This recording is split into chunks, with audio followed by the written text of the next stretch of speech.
academia. And so we are teaching the new young people. We got Final Fantasy VII and the psychology of liberalism from podcast. I just started watching them every now and then. Also, shout out to Podcast. Kind of need to listen to that. Yeah. That'll do. Let's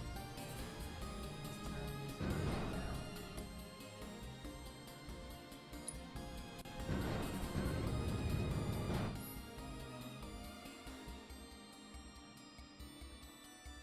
Boom. Put this down. That's the ambient music.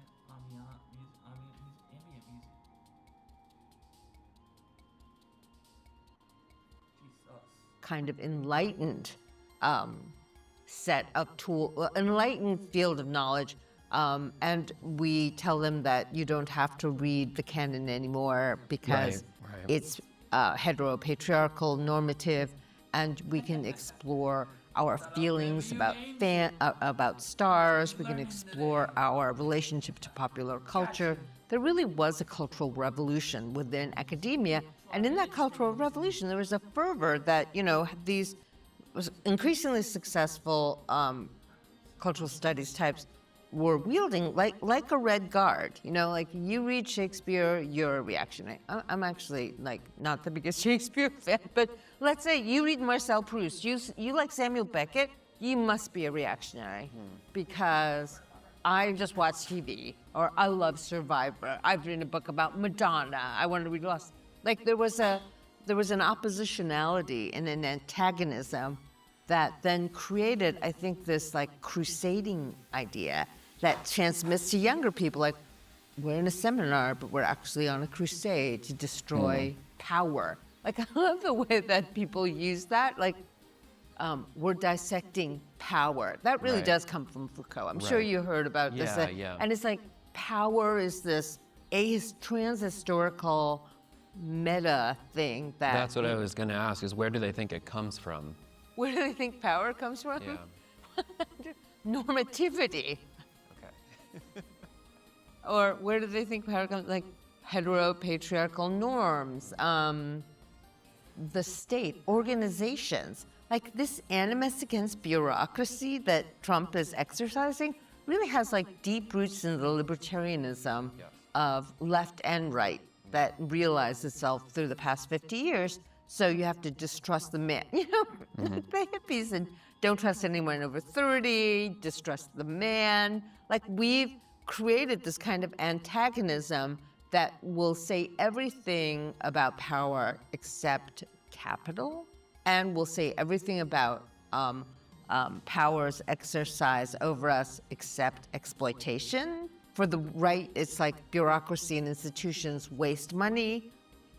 For the left liberals who, come out of the Foucauldian school, also hate bureaucracy. Bureaucracy is about, standardization, alienation, and discipline. Mm-hmm. You mentioned before the boomer left. There's this politics that emerges around the 1968 generation, in which I would argue that left-wing ideas become kind of infused or woven into this kind of libertarianism. Yeah. What are some of the origins of that belief system? Because what it seems to have brought now is a kind of left politics that advocates for small business, which seems to be entirely ineffective. There was a book called Small is Beautiful, Right. which was all about this kind of hippie formations of communes versus organizations. It also comes out of, this critique of organizations that actually wasn't business management. The organization man was considered, this guy went to work every day, was a conformist. It was part of the anti-conformity of that boomer left, thinking that, there are oppressive organizations, and then there's this free-flowing small business, small scale, Brooklyn rooftop farming thing that can save the world, right? Just don't join any large organizations. And and the other thing that I'm really fascinated by, and is part of the trauma book too, is that among second wave feminists, the consciousness raising group was so critical and sort of turning like discontented housewives into feminists, right? And there was this mythical like aha moment where you'd be sharing with your girlfriends and suddenly you're like, aha, that's power. You know, I'm being taught all of these things and I need to liberate myself from my domestic sphere and burn my bra and go out and experiment sexually and emotionally with other people, not my husband or my children. And so this kind of instantaneous feeling of enlightenment is better than the actual hard work of reason upon which the enlightenment is based, which is maturity, right? So you had second wave feminists telling women like it's okay to regress and because you're gonna free yourself from all these norms. The other thing that was happening in the 70s was this revival of mind cure thought and the New Age. And one of the things that people forget about the New Age and the hippies was that they really were sure that we were transitioning from the age of Pisces to the age of Aquarius. The what? What? Okay. The age of Pisces. Okay. The age of Pisces Keep was going. like a really oppressive age, was the age of Christ and disciplinarity. And sometime in the 60s, end of the 20th century, you look pained. I'm sorry to be telling you this. Keep going. But it's you got to know these things, Joshua. But we were changing from the age of Pisces to the age of Aquarius. And in the age of Aquarius, it's the age of electricity, of connectivity, and eventually, like even the internet. And so I was then we were all educated gonna in Marxism, where it's these long, painful, boring equations that just rationally prove the extraction of surplus value. This sounds fucking insane. What are we talking about? We're talking about like constellations, or like. Astrology, yeah, Okay. yeah. And you know how Right. the calendar goes, like Pisces, Aquarius. I don't know actually. I've never cared to learn this stuff. I'm sorry. December, January is Pisces, and then we move to, I don't know, where are we now? Aquarius is like February, and Aquarius is about like loving and communication, and we're going to reach this alternative enlightenment. It's an alternative. Aquarius offers us an alternative to reason, to genital maturity, to even, normative forms of intersubjectivity, because we're just going to all connect. And the I shouldn't say the internet, this new communitarianism that was sort of the structure of the internet at the bottom of the California ideology is all about this instantaneous transformation. Yeah. Like no effort necessary Right. for the revolution, it's just going to happen. And, I'm sure that the boomer cultural studies profs would be like, we don't believe in astrology, but this was, like, I think their thinking. And when I look at the world that they've given us, there are all these departments that have, in anthropology especially, that have decolonizing the curriculum. Like our voluntary, we are so enlightened that we're going to go through the entire mass of human history and also human endeavor and just decolonize things one by one, so that when we click a little button, they'll be enlightened. Like this is colonial thought. We click a button, now it's decolonized. It's voluntarist, it's immediate, and it's gestural and performative in a way that makes us feel better about reading Franz Boas or Margaret Mead. And they had, terrible prejudices and biases. They didn't take anti-bias training, and we're going to, take the bias out of their work. So there's a kind of instantaneity that I'm talking about that's very similar to the culture of the internet. Like all of these things, all of these things have Right. intellectual precedence. Like why do we want instantaneity so badly? It was this imagination that was already cultivated and created in the 60s and then the 70s, where you have this coming to you one day, it's like the red pill, black pill thing too. Like all you have to do is take a pill, really. You don't have to like think anything through, and you never have to change your point of view after you've taken the pill. We've mentioned the Enlightenment a few times. Some of the ideologies that I see rising, coming into prominence in the last few years include theocracy, literally monarchy, People Yeah, make yeah. arguments for things that are analogous to the caste system. Yeah. And on the other hand, you have a left that rejects the Enlightenment Yeah. because it's somehow responsible for racism, colonialism, the tragedies of history, has all of this baggage that comes along with it. Right. How should the left understand its relationship to the Enlightenment? For better or worse, the idea that all human beings are created equal, that reason and scientific method, replicable through experimentation and documented through a kind of mathematical, empirical observation. It's not an option, that's for sure. Every time I see like Look, a vending machine in the Someone game, I know made a about that now. campfire. they found a way down. So can we.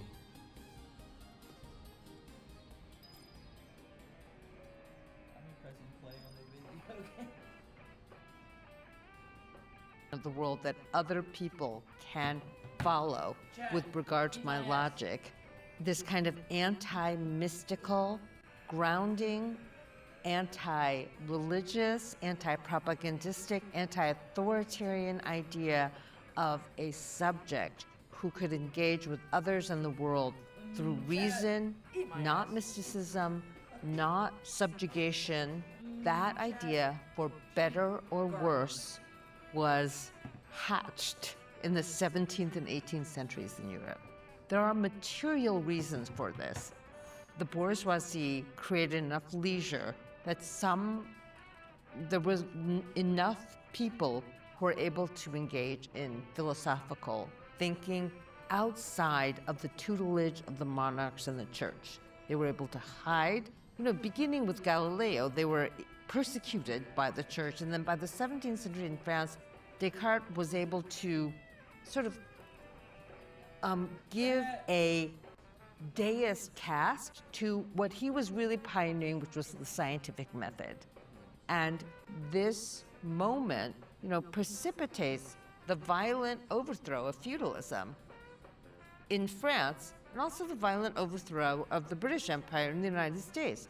This idea that all human beings are created equal and that systems of oppression and belief are meant to enslave people in a state of what Kant called permanent tutelage.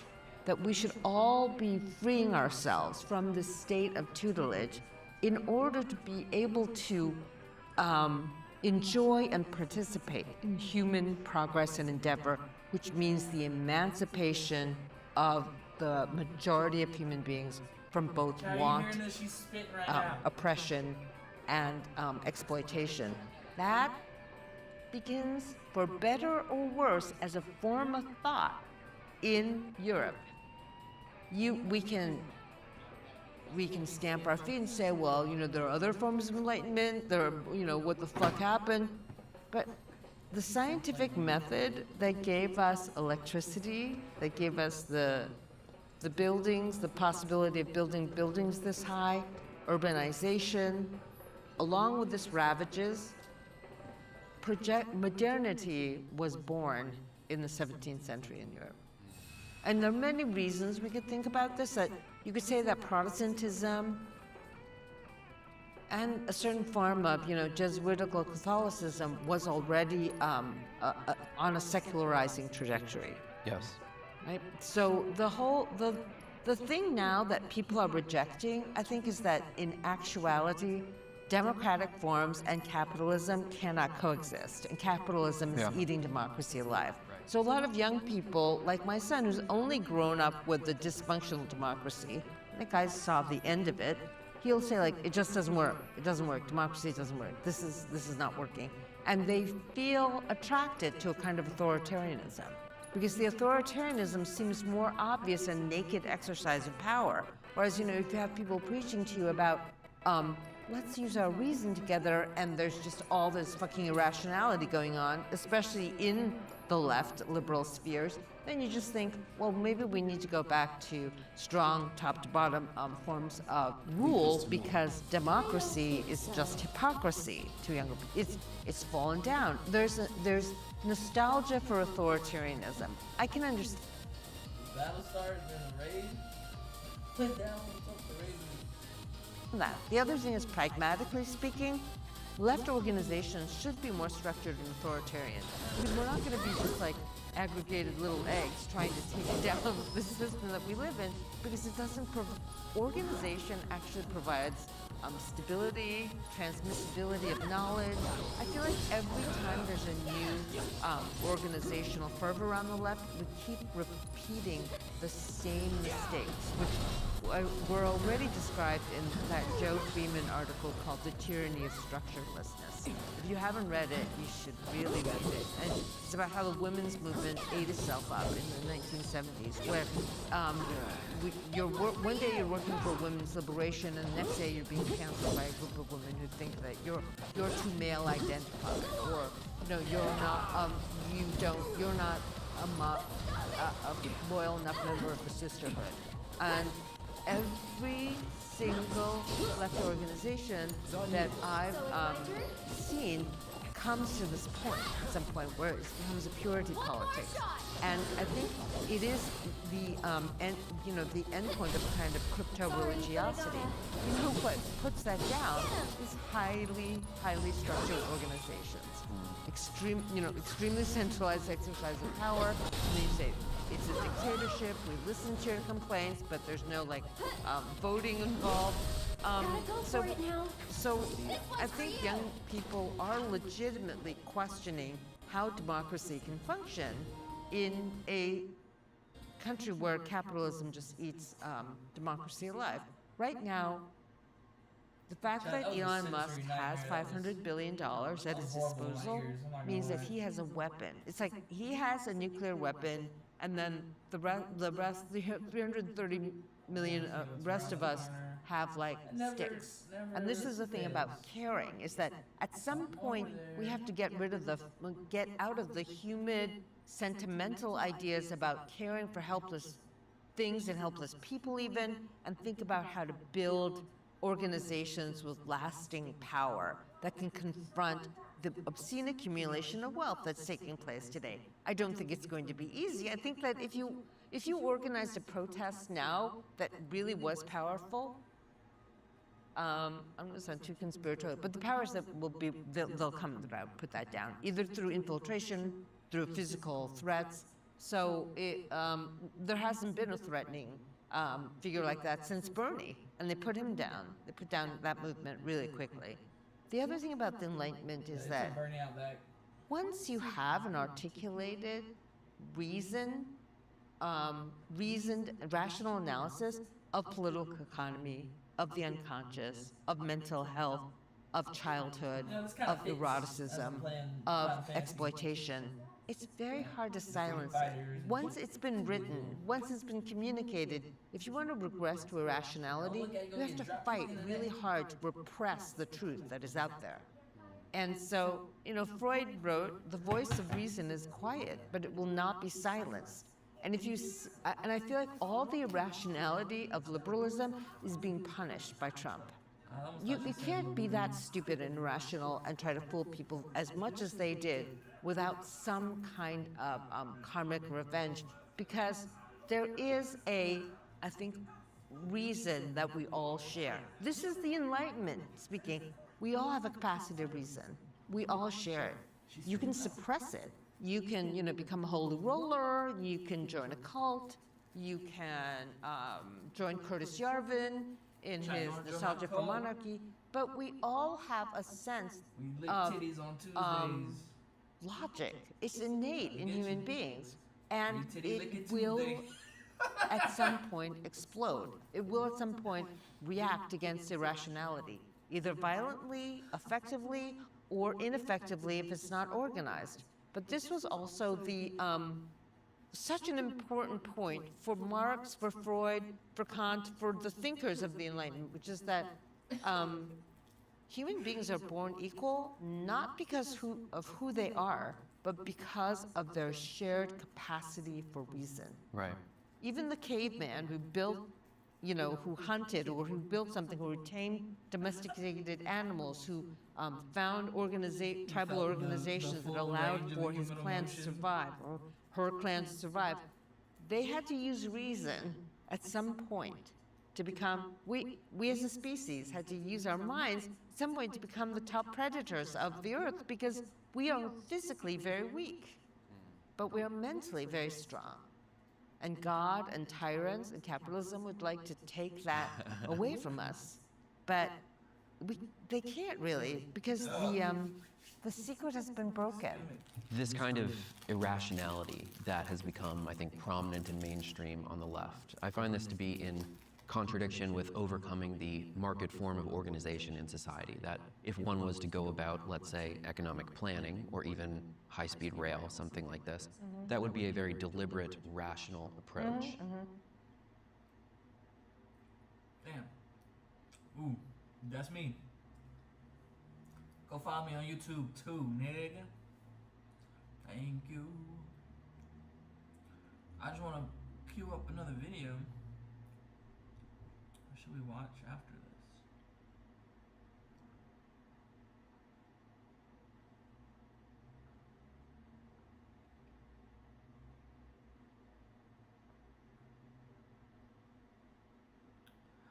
Nigga.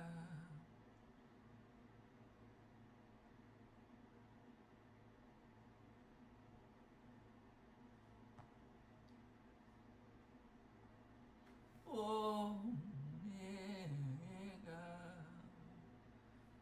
Nigga.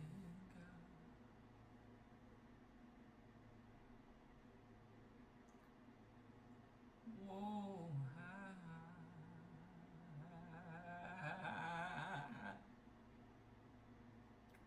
whoa,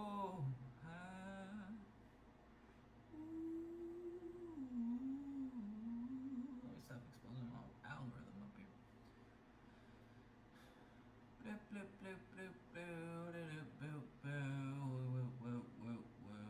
Been broken.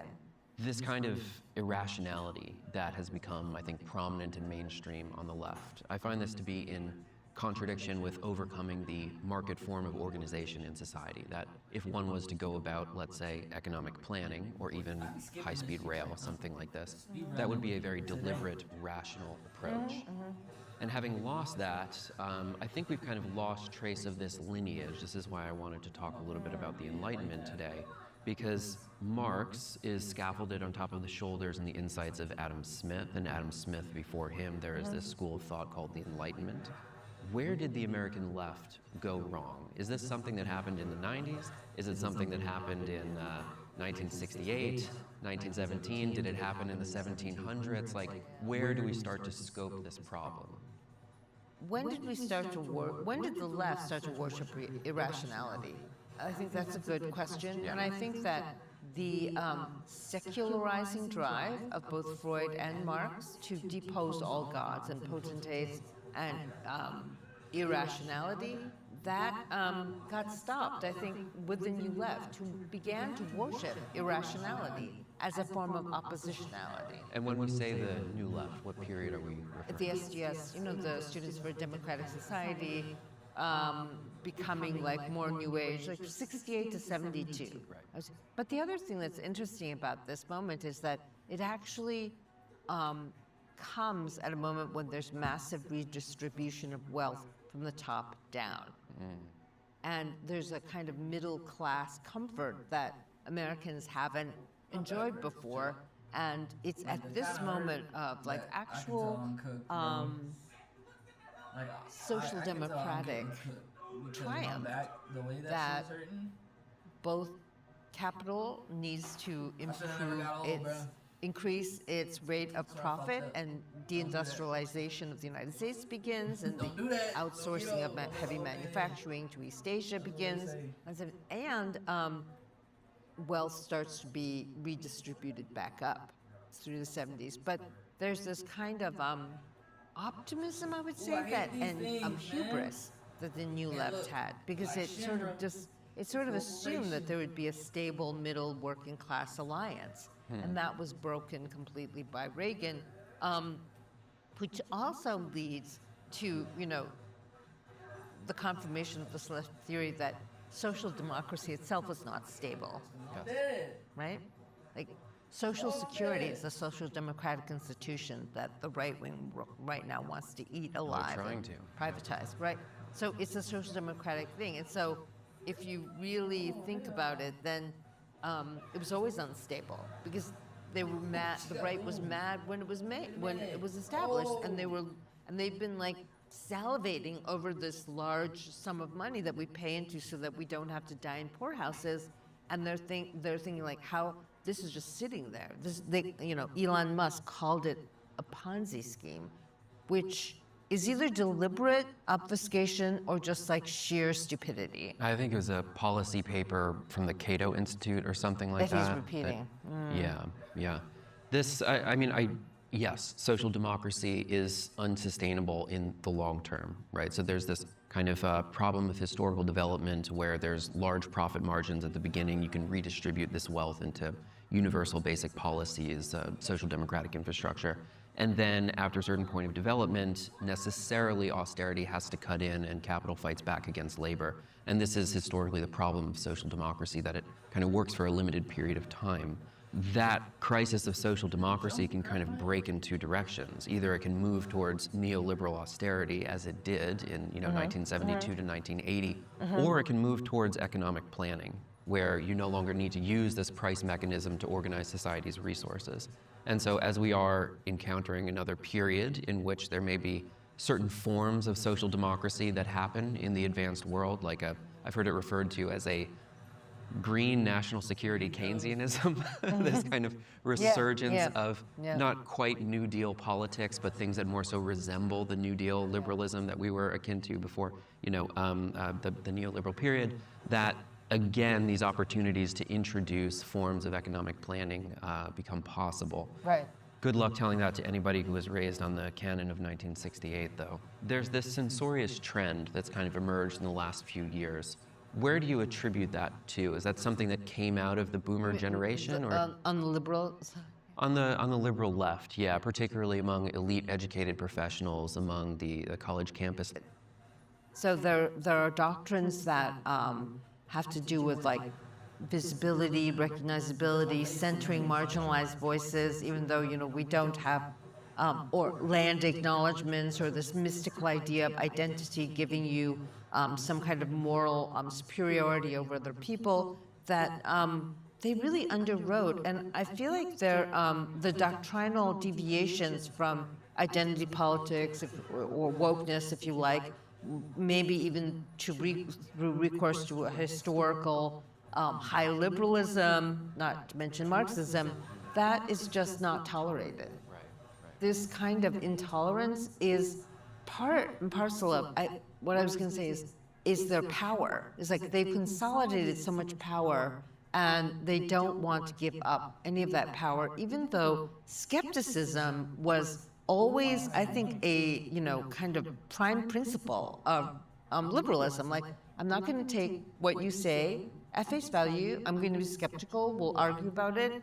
I trust that you won't lie to me, and I trust that you won't hate me if I disagree with you. But somehow, because we can't have universalism because of postmodern pluralism, we don't even believe in God. So all we believe in is doctrinal purity. You know what leftists need to do? They need to grow up and have boundaries. And I am going to be like the Joni Peterson right now. Okay. It is not okay to be a little egg avatar. We have to treat ourselves and each other like adults, which means sometimes we'll be upset by the world, we will be upset by other people's opinions, other people's behaviors, and we have to treat ourselves and the other with respect, because we have to keep the idea of good social relations before we can even get to socialism. And good social relations means good boundaries. And this is why having a strong ego is actually critical to being a good political subject. Otherwise, you're divided like an egg between the superego and the id. Freud said the superego and the id are on one loop. The ego has to be a mediating term between that. So people grow the fuck up. I'm not gonna lie, that is the craziest animation. Speaking of MAGA communism, we're in a situation where historic margins of working class people have voted for Republicans. This is something that's been growing over the last few years, but it's impossible to ignore now, even for the mainstream media. You mentioned before this kind of left liberal doctrine. It seems to resemble something of like a priest class.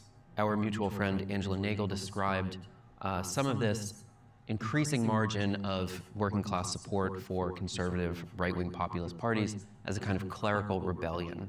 Does that analogy map to you? Does that make sense? It does. But I don't know if it's clerical rebellion or popular blasphemy. What's the difference between the two? The clerical rebellion means like there's one part of the church that rebels against another part of the church.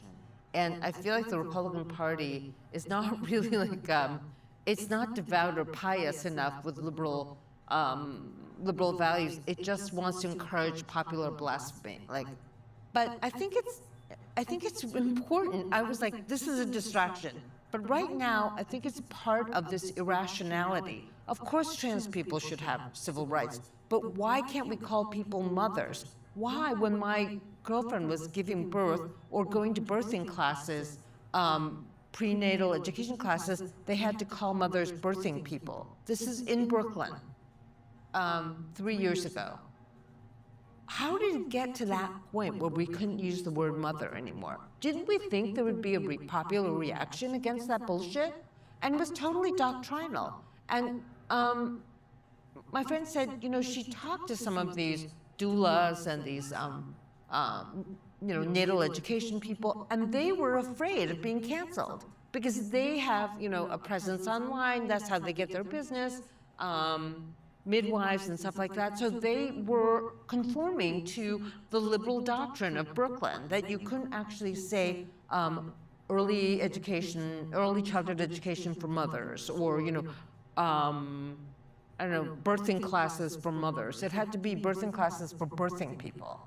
How do we explain this historic margin of working class people voting for Republicans? Like, how much of that is culture wars, trans kids, like all of this kind of stuff, and how much of it is this kind of underlying crisis of, let's say, the Democrats abandoning labor as part of their coalition? Like, what proportionally makes up this historic shift? So let's say we wanted to do we doubled down as liberals on identity politics, but we also fought for universal health care.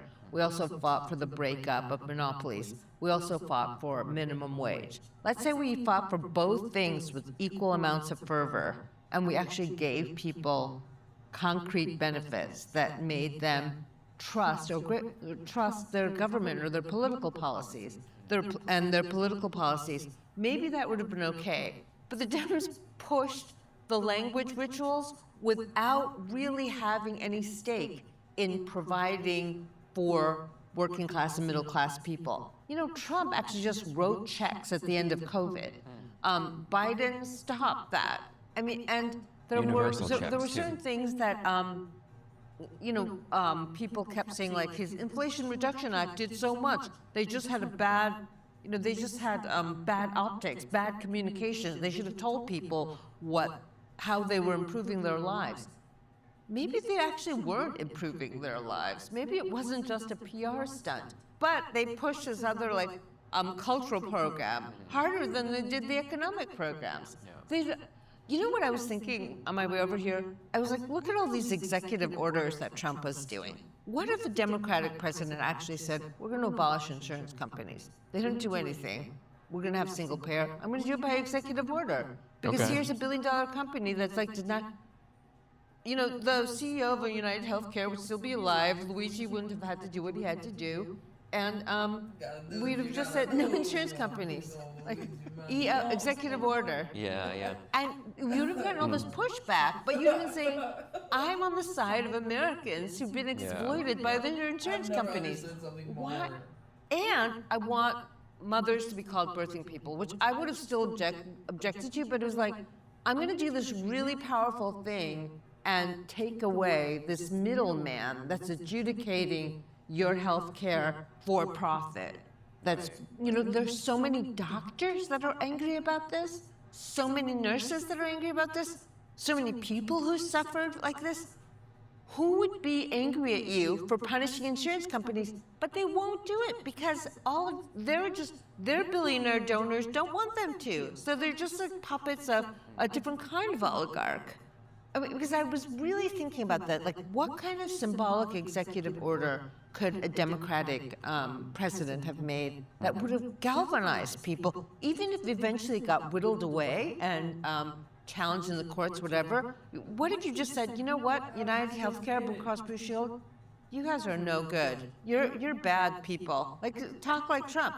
You're hurting people. You're horrible. You're doing crimes against America. I'm getting rid of you. And then everyone's like, oh, no, but you're like, no, these guys are bad guys. The insurance companies are bad guys.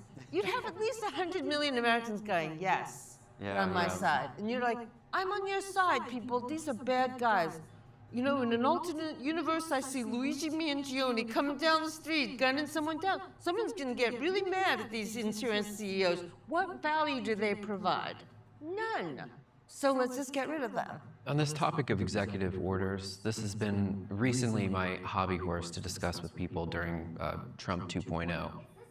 There's a lot of criticisms on the left about this concentration of power in the executive branch, people calling Trump a dictator and so on. And I think to myself that, let's imagine some point in the future there's a candidate that you and I like, and we want them to pass sweeping policy reforms. We actually do want a very empowered executive branch that can do FDR-like transformations to the US.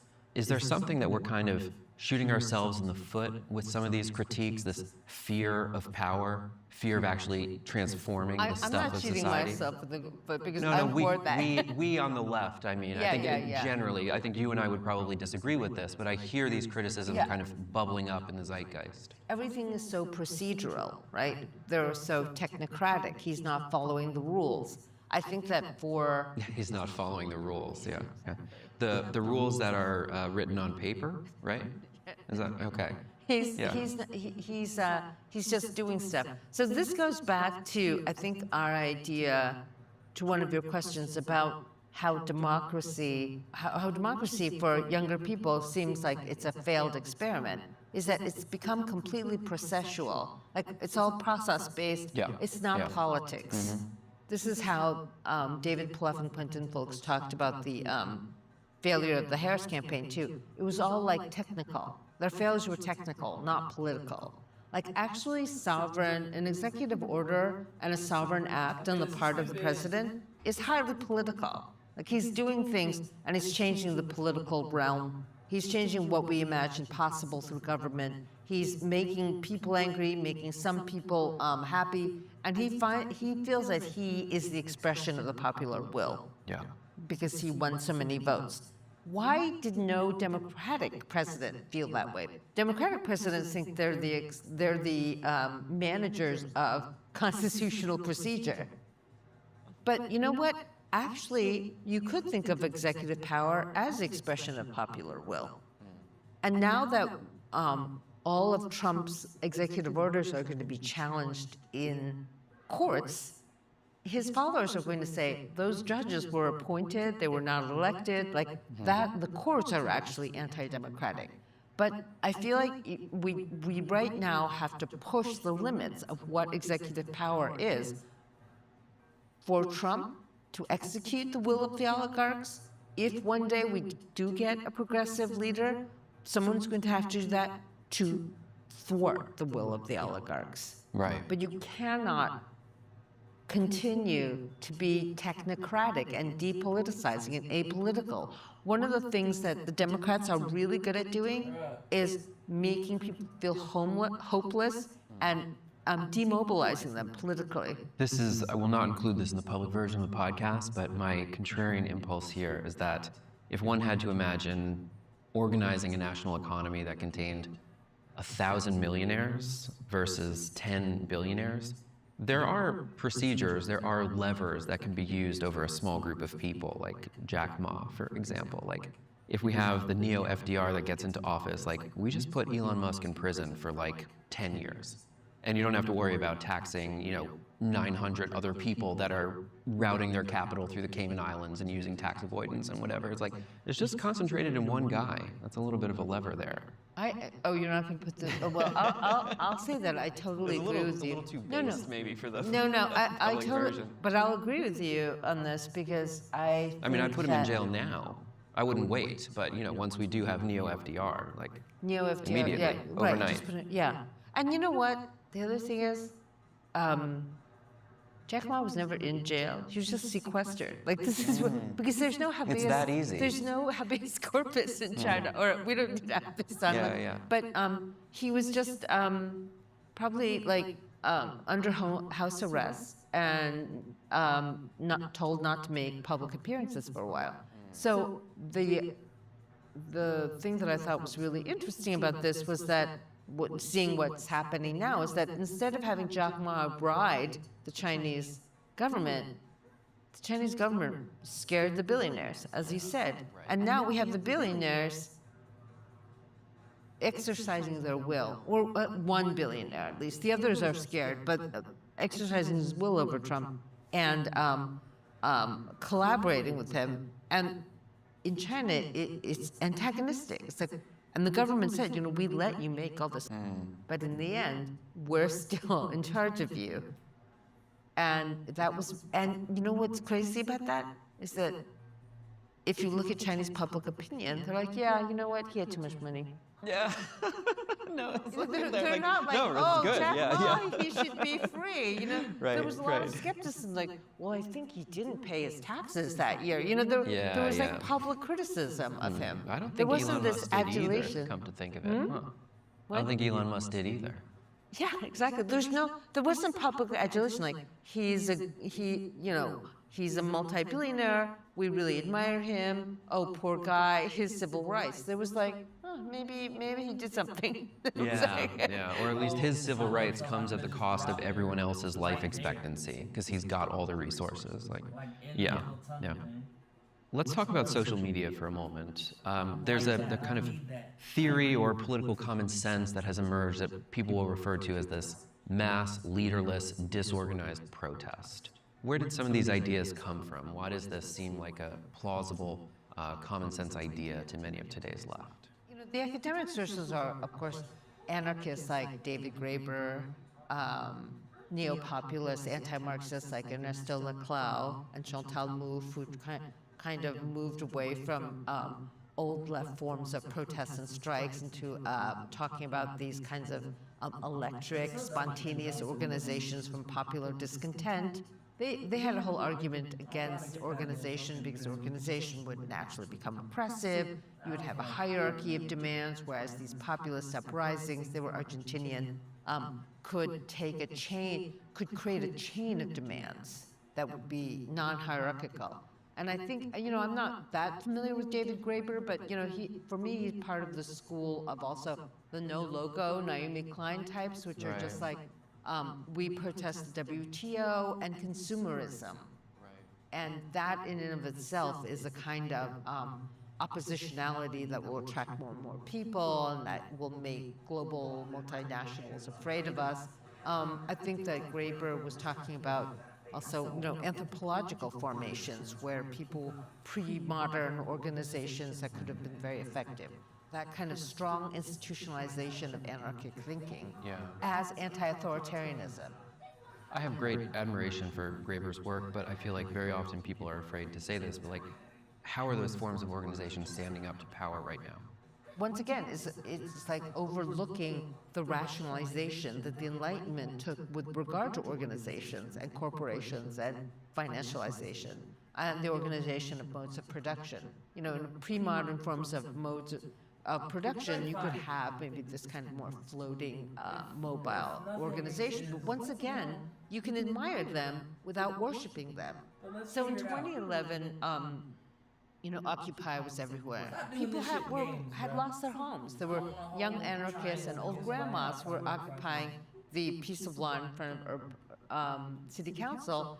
And I have a 10-year-old. I didn't have a lot of time. I went to Occupy UCI meetings. There was a 5-hour meeting that determined that we could not call it Occupy UCI because that was like occupying the occupied territories. They rebranded it as Take Back UCI. So I felt, What else were the item menus for the 5-hour meeting? no, this Did you took do a long anything time. else? No, nothing else. This Oh, took so a long time to debate. But there were many meetings, and there was an occupation. There was, for a long time, there was resistance against placing a list of demands in the hands of the administration.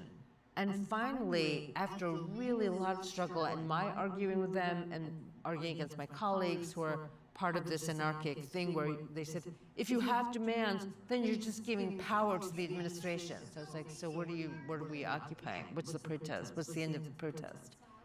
Showing power. By just having, all those tents in the center of the campus. So after, a couple of weeks of this, the students realized they needed to have a list of demands, and they came up with a list of non-prioritized demands that had to do with freezing the tuition, showing more transparency in the budgeting. I can't even prioritize the demands. Yeah, they can't prioritize. sorry, but listen, okay. but listen to it. So listen, it gets worse. So one of the demands was gender-neutral bathrooms.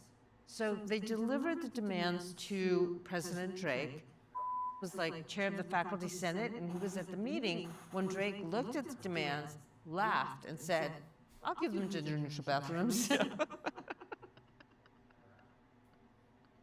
So it was really funny because Tuition's going up, but you got. he literally laughed at the list of non-prioritized. I mean, you could actually just. I mean, you don't have to build another one. You can just change the sign. So the tuition hike will probably cover it. Yeah. Incredible. And this was at a time also when the faculty had to take a 4 to 10% pay cut because the situation was so dire. Like there was so much possibility for galvanizing public opinion. The students were suffering, the faculty and staff were suffering, we were all suffering.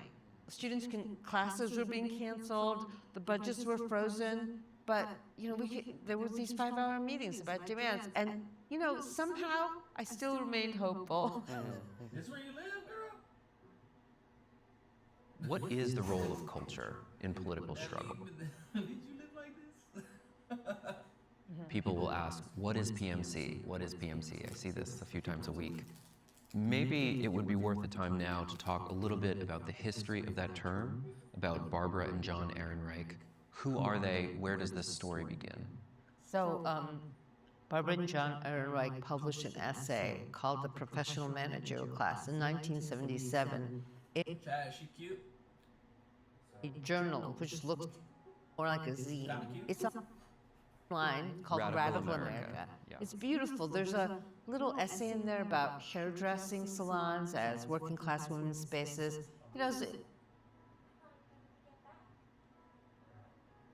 Story begin.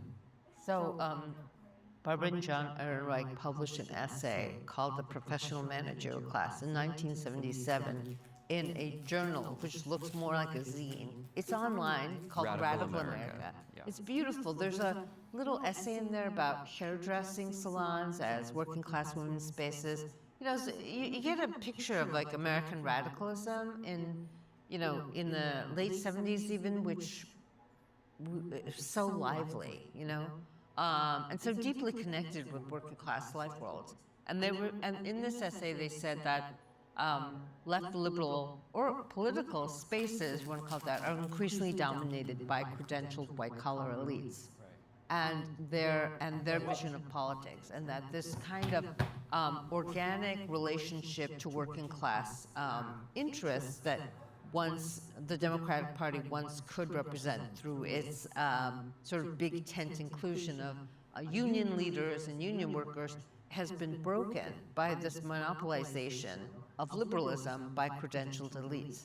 Recently, there's an article in Jacobin by Chris Maizano saying that most of the American workforce is white collar now, and that is either service worker, white collar, college educated, or and that the industrial blue-collar working class is just disappearing in America, and we should just embrace the progressive politics of this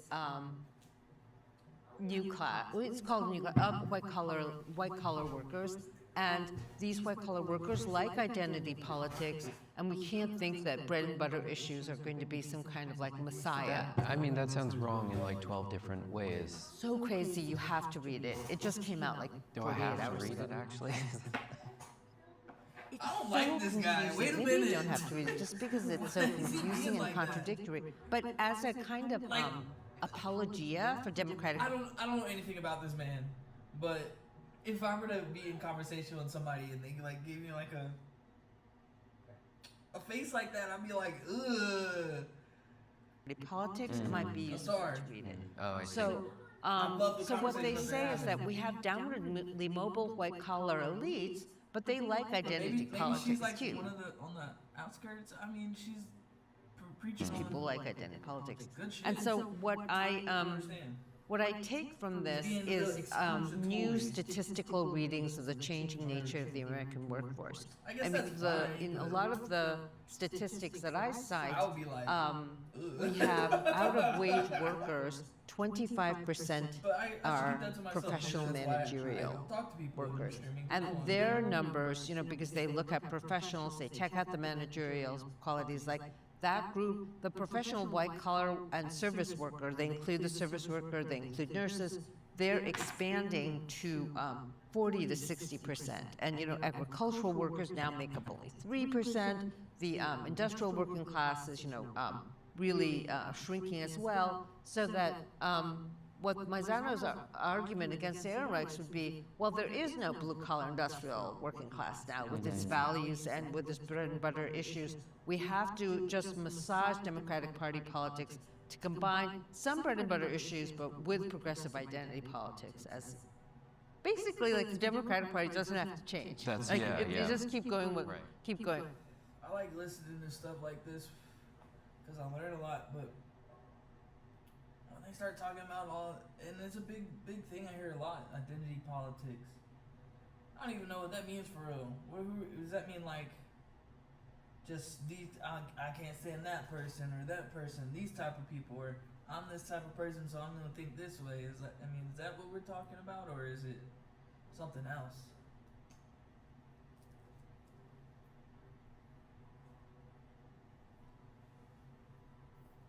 It just feels like people have really got these terms down.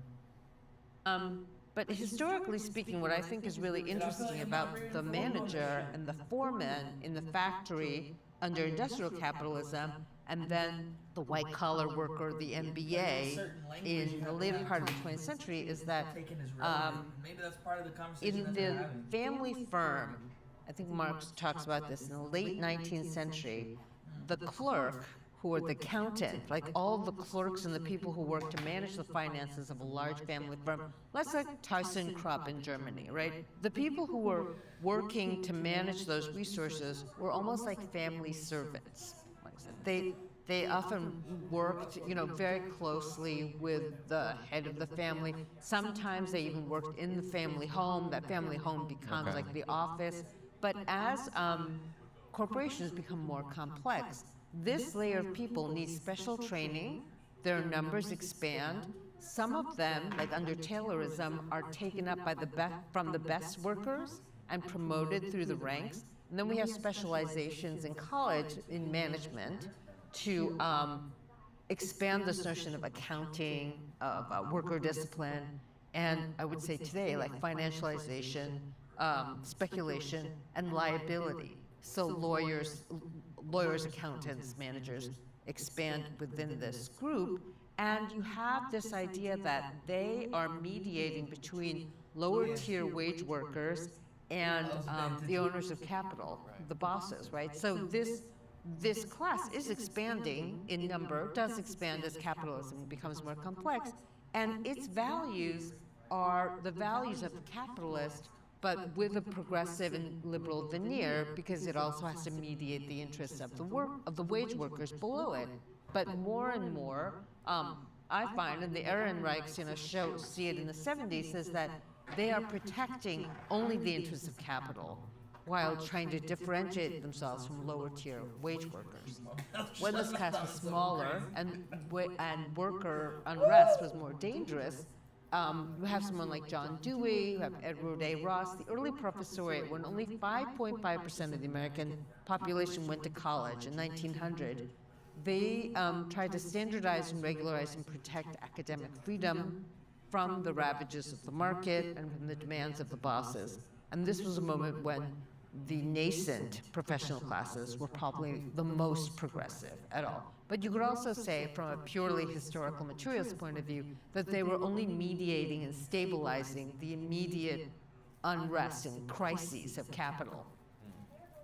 So you could say that they just stabilized capital so that there was no revolution in 1896, and they prolonged its life in some way. But I also think that someone like Jane Addams wasn't formally recognized, formally educated, but was a pioneer of social work. She actually did improve the lives of Chicago tenement immigrants.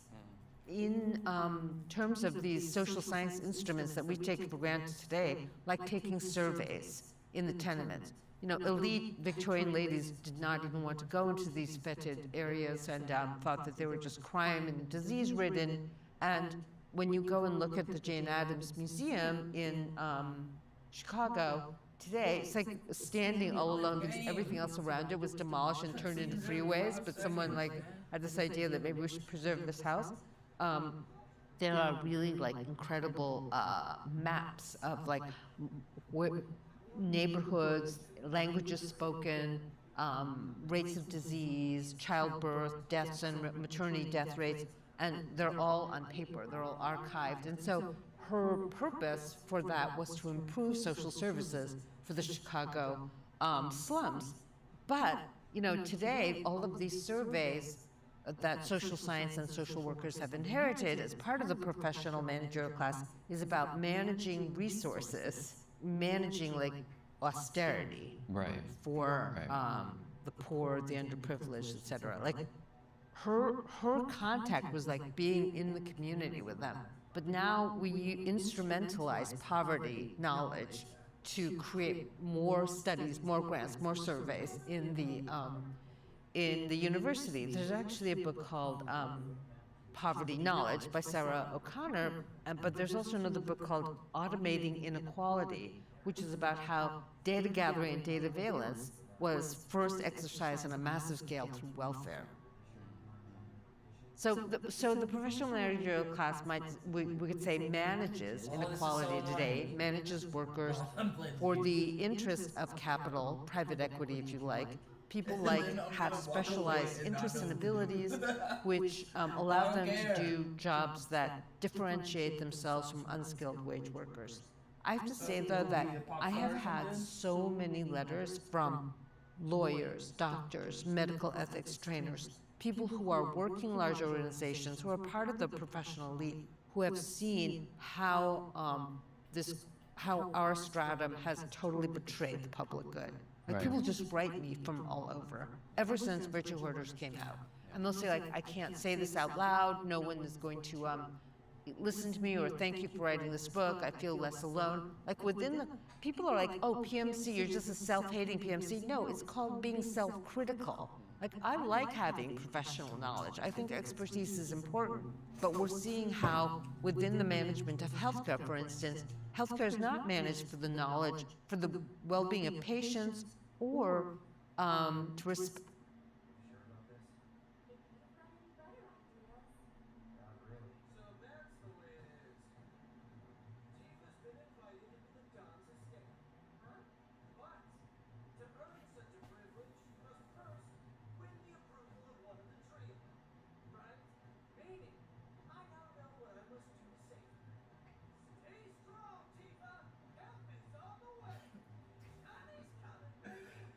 Y'all seen that one episode of Family Guy? He's like, Lois! He's stuck in the mall.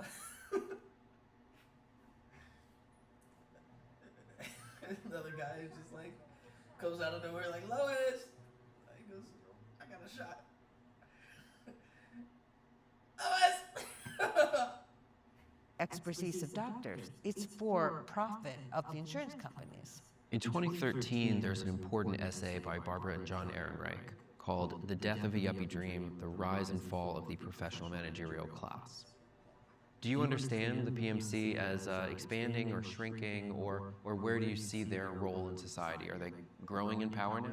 So that essay, I have to say, I disagreed with their conclusions, but it was written like right on the heels of Occupy Wall Street. So there were a lot of down really mobile PMC people who were in the, or college-educated people who wanted to be PMC who were in the encampments, and they were very optimistic about the fact that there would be a new coalition between different strata of wage workers to rebel against capital.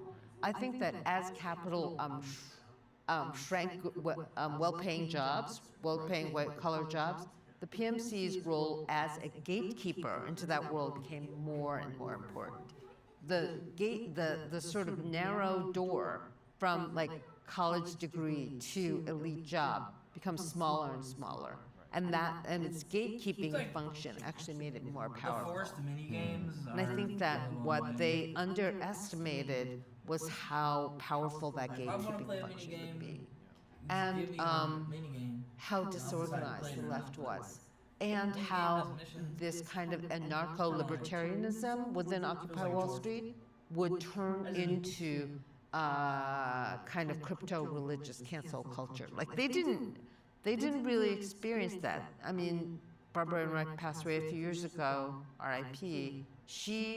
I'm sorry, she was canceled. You know that because she What'd she said do? she was canceled online. You know, when she was in her late 70s by a bunch of young social justice warriors, because she said something about how Maria Hondo, the declutterer, she said, it's amazing that America has one of its most popular social media influencers doesn't even speak English, because this was the height of Maria Hondo's like decluttering social media empire, and for some reason everyone thought that was really racist that she mentioned that Does Japanese woman didn't speak does English. she speak English? I No, haven't it's really all seen the show. subtitled. I think it's all subtitled. Oh, so she just literally doesn't speak English. Yeah.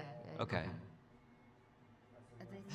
Culturally, it was cultural appropriation. This was one of the most awful points. Like, and I remember thinking, like, what have any of you done for the American left? This woman is a monument to the American left in American left intellectual history, and she puts out. She was on, Erin Reich was on Twitter. She was like a woman of the people, and she was just commenting on popular culture. And we had that kind of like racialist jihad going on, and even mentioning this meant that she had to have a fatwa put on her. I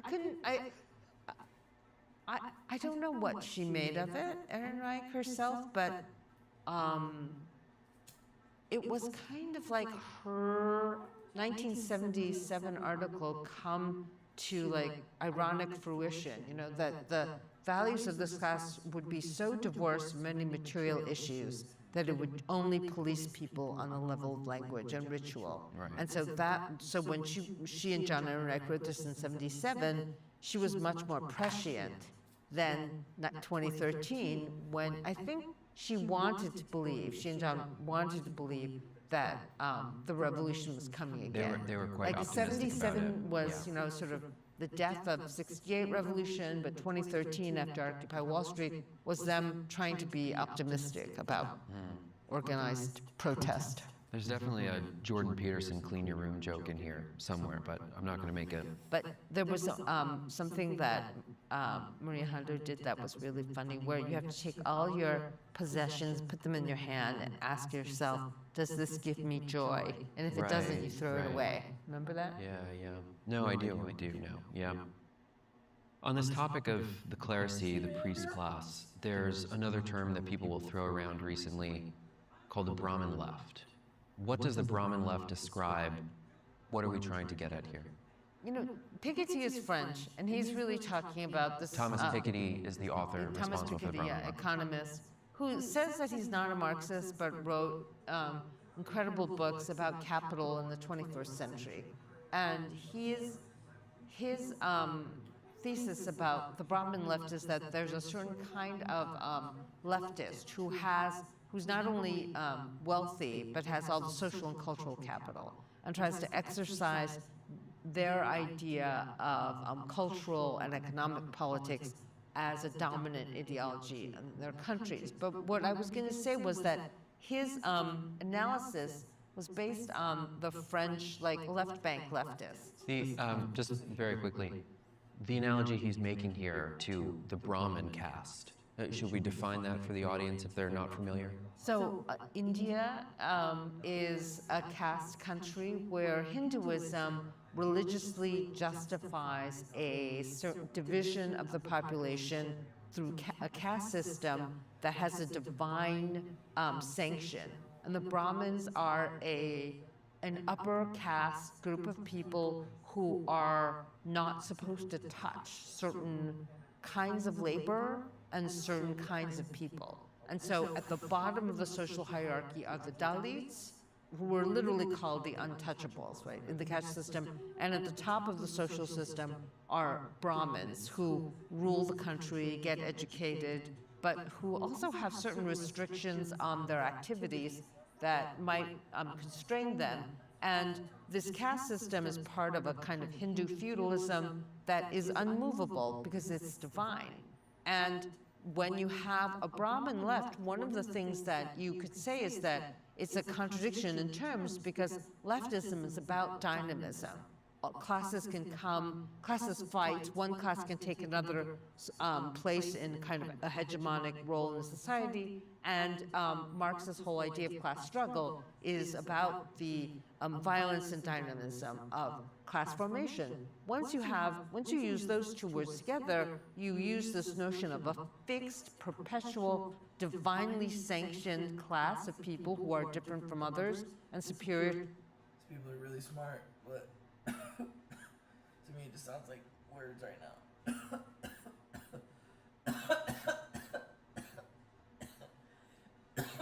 I rock with it though. Go put on some ooga booga madness. Something more my speed. Joking.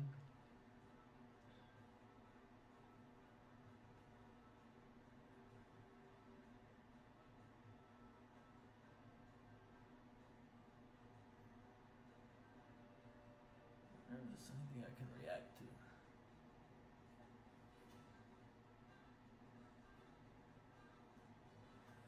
I want to see Zach Fox back-to-back Jody. I don't know if that was a long time ago. I think it was.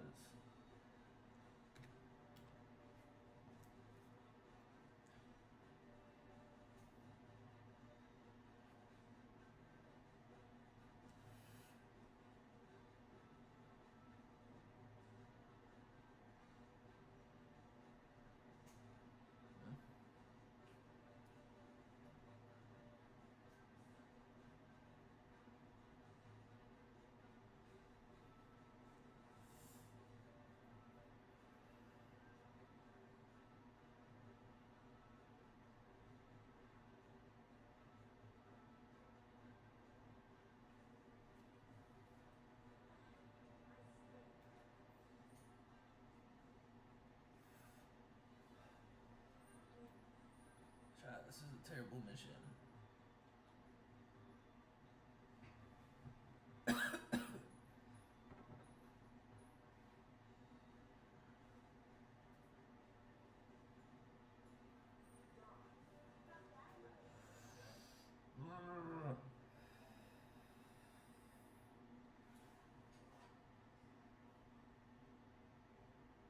Hopefully my stream doesn't crash.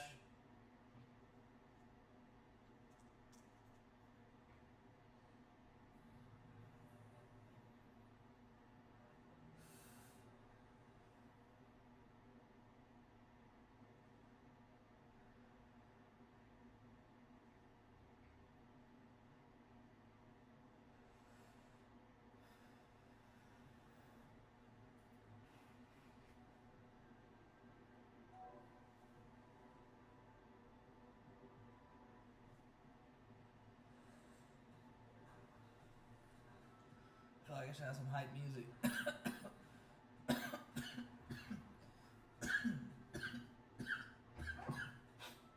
Ooh.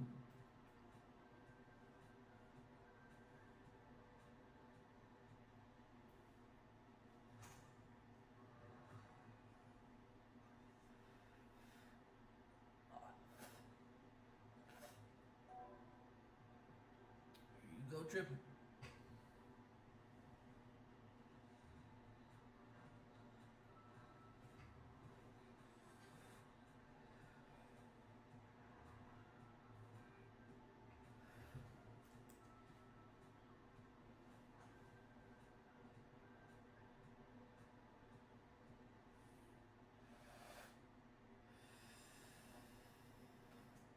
Woo!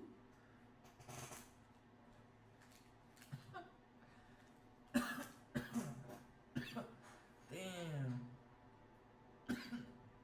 That's damn.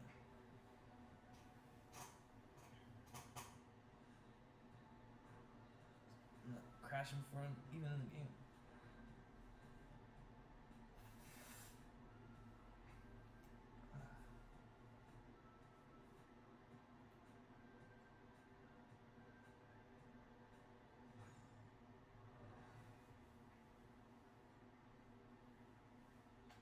Skin should we get? Oh, that's bad.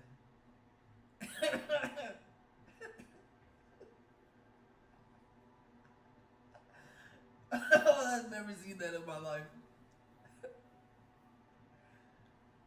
What the fuck was that? Oh no. My internet is ass.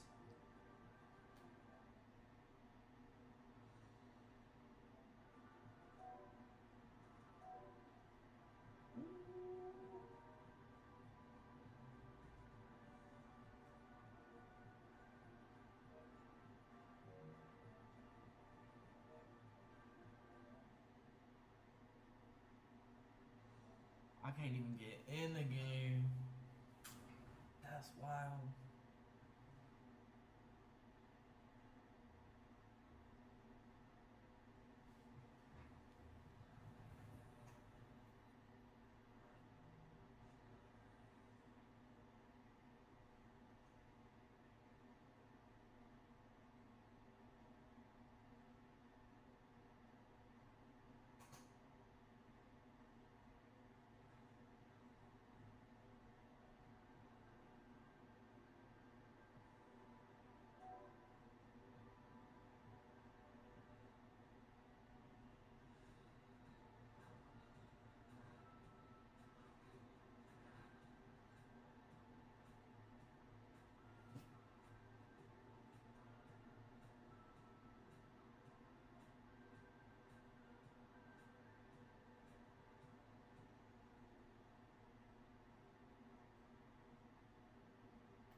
Go Wanda. Wanda.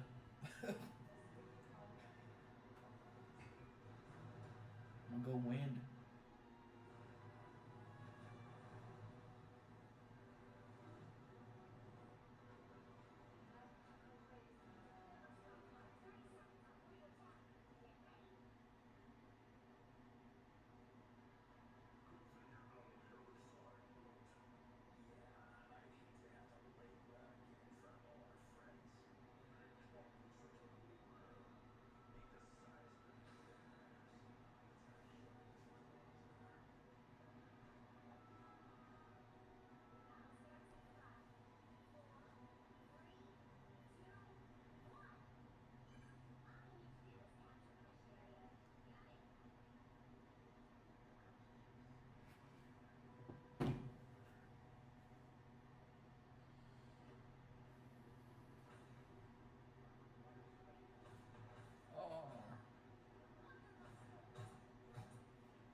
guess it's alright.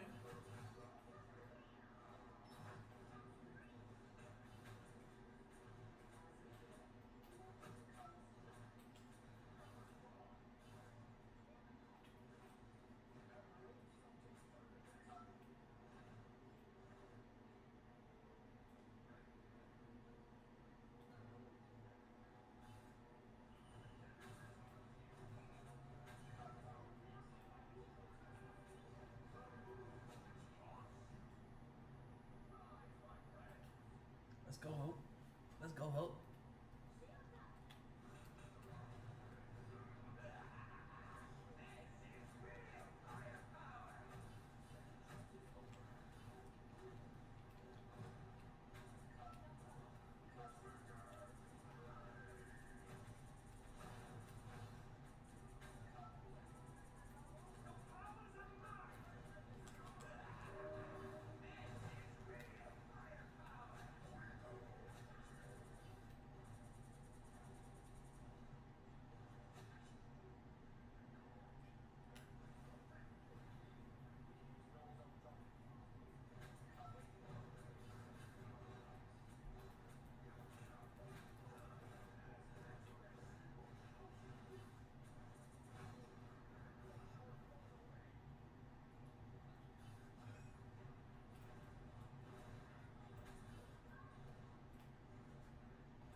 I'm trying to run.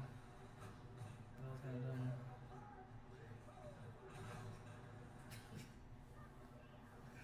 No! Alright, I'm never gonna die again. 360. I can turn my sensitivity up. Party time, party time. We like to party all the time. Woo, they hot, they hot, they hot over there. They deep over there.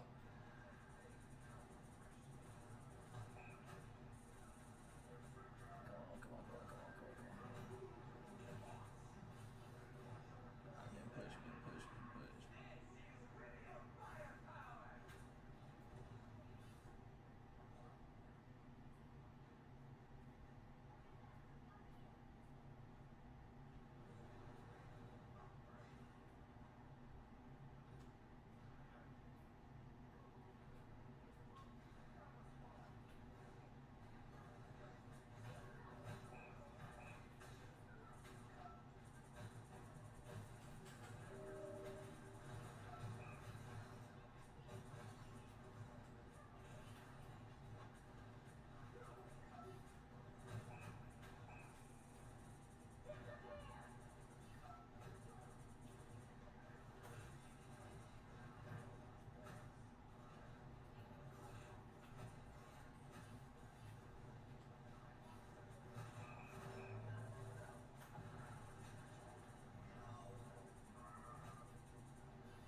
Congo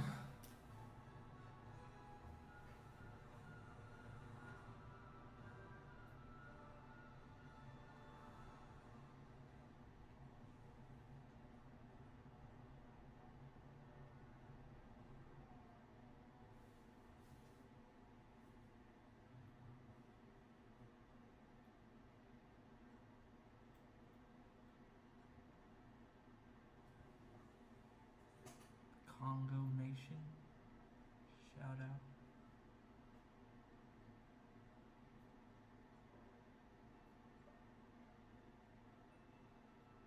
What's up, Congo Nation? Maybe we had a good game or something. Ooh, chat. Am I cooked?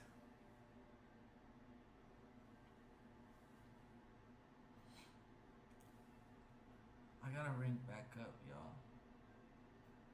This is incredible.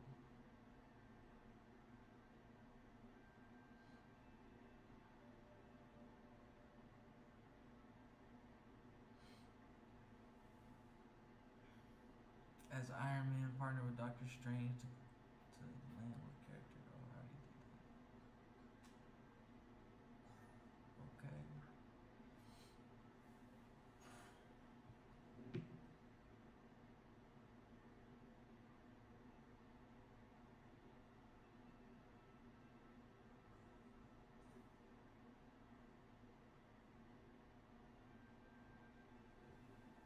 Can you hear me though?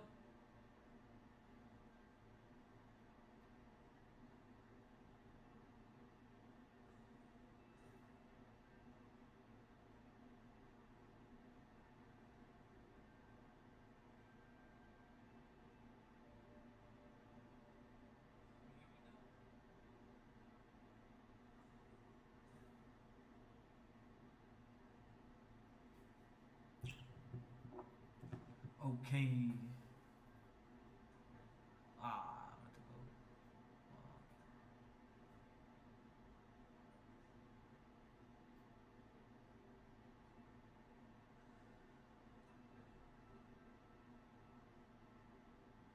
Was I just playing as?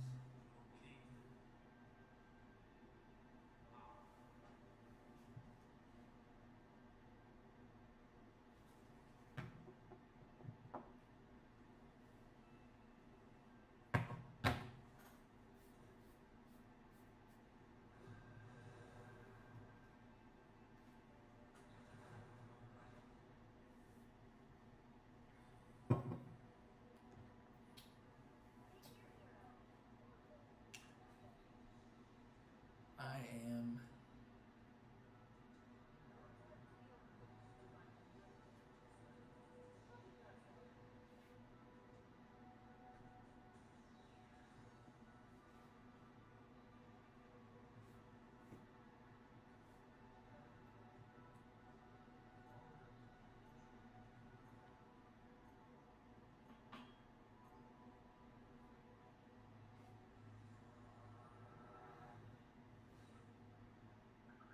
Bro, I am Groot.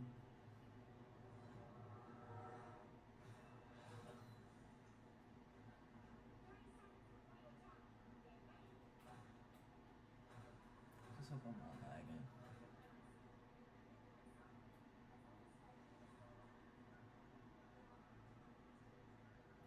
I'm doing pretty good.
slow down so don't crash.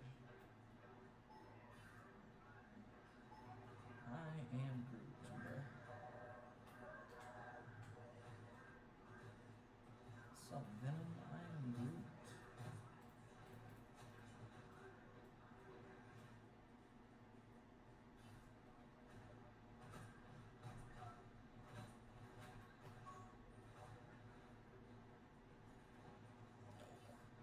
I think I'm gonna die every time I do that.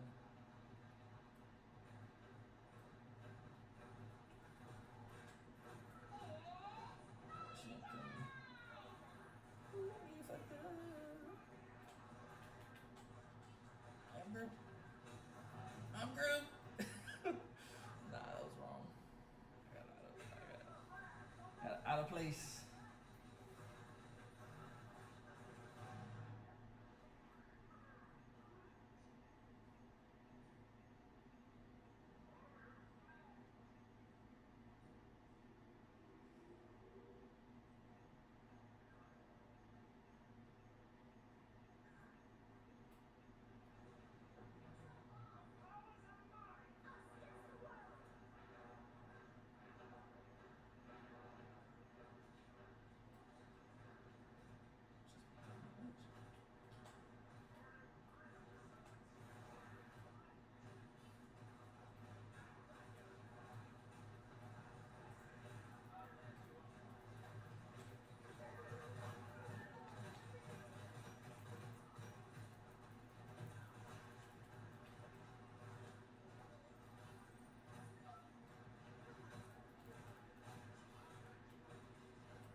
I'm pumped to be here. Just pumped to be doing comp.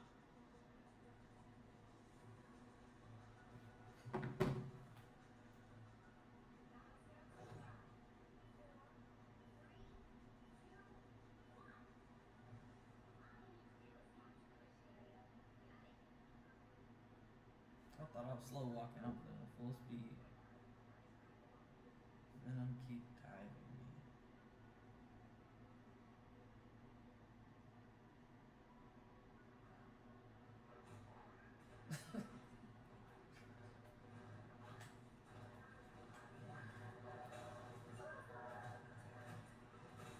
What up, Venom?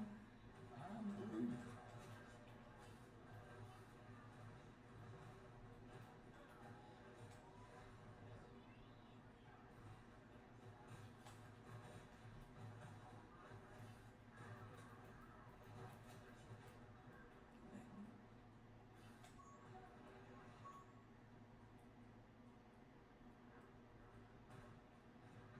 We got the Emma Shield and the Groot Wall. Come on, Groot Wall.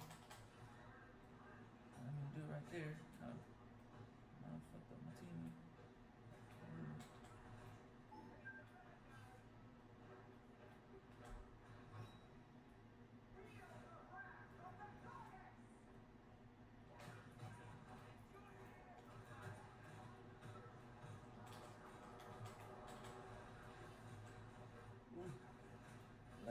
Lagging.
first game.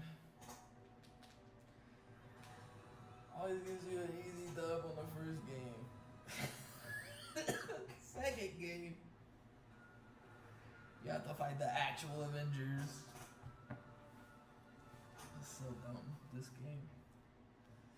Well, fuck it, we're ranking up today. We're not staying in these silver streets. I don't like how it sounds around here. I don't like that. I don't like that. I don't like that. It's all good. It's all good.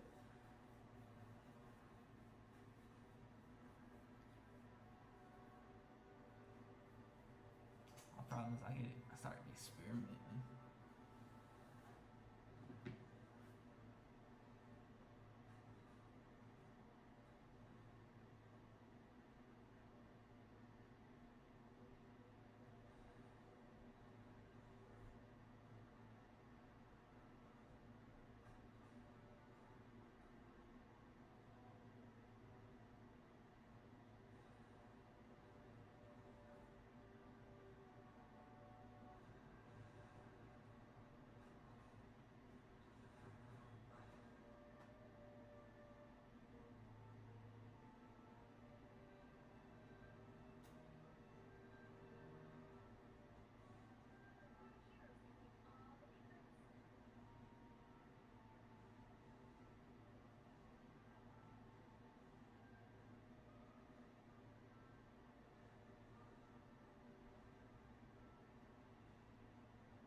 Hell yeah.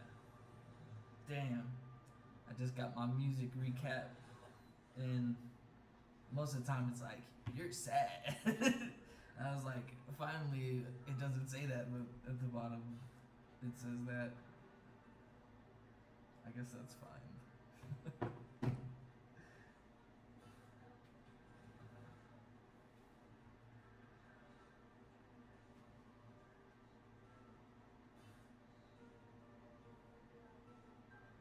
That makes sense, actually. That was starts in 4. That starts in 3. I feel like I'm better at this game when I have something mindless to do, like. I probably shouldn't have went this way. This is crazy.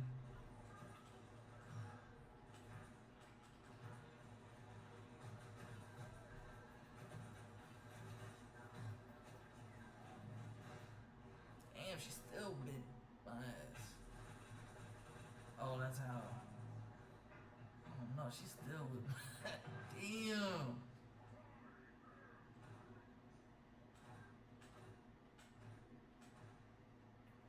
Have to come with it on this one.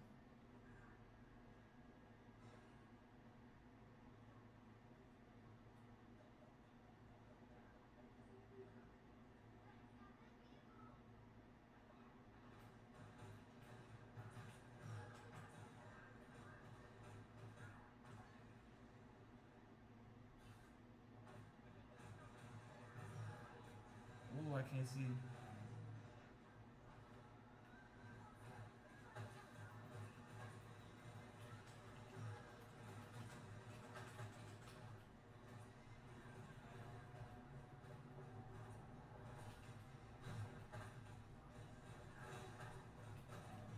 Fuck.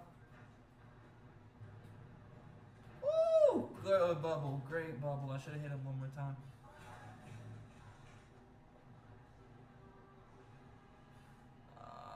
Oh, they did.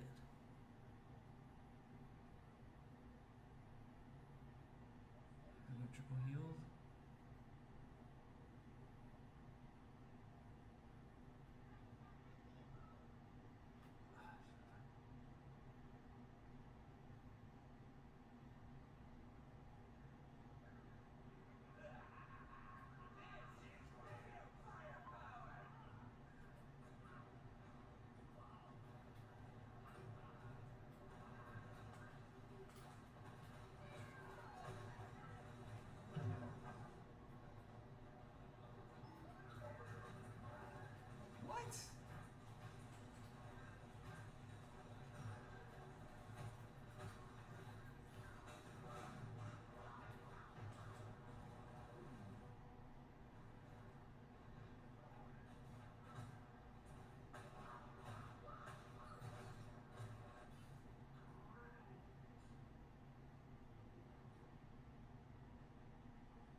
So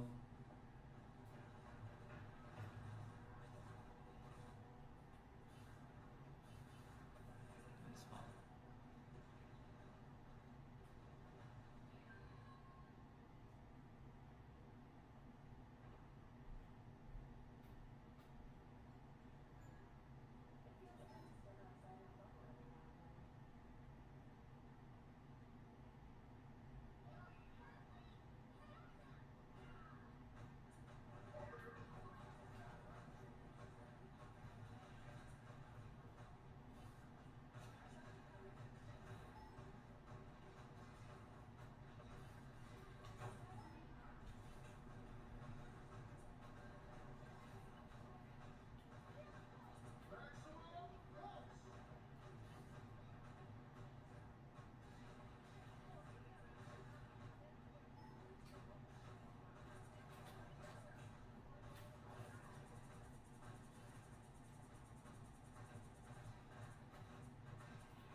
Yeah. It's really.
Yeah, I'm like, when do we get choke slam?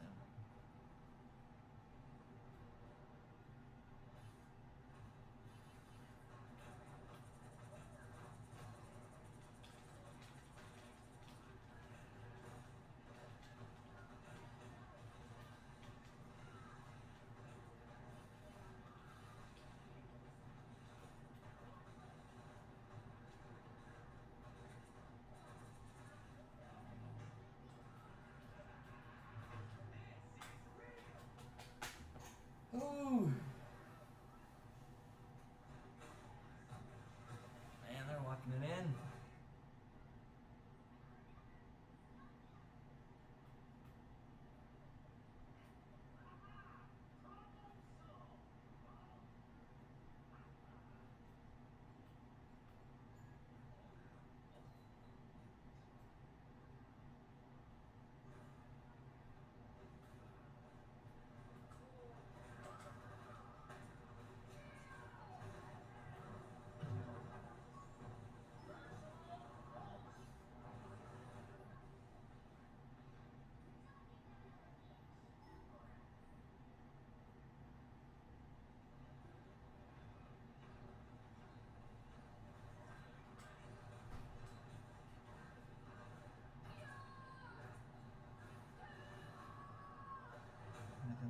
Oh my god.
like this.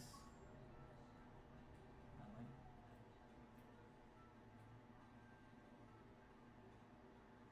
Maybe they were just standing up there, but it's probably a good spot for the healers to show up.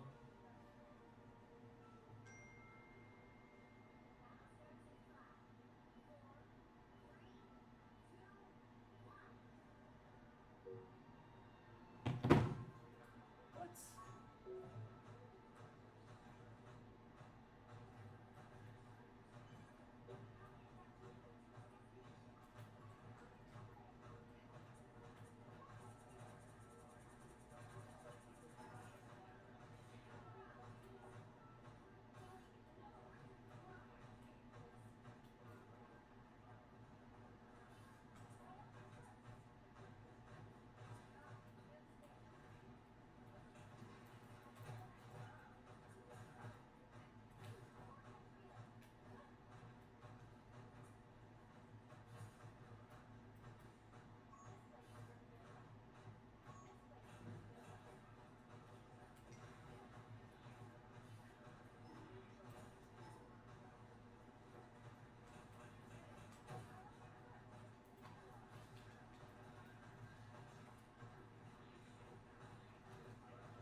Stuck on the wall.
Bro, that's so dumb. Like, you don't like you don't even have to be on the ground.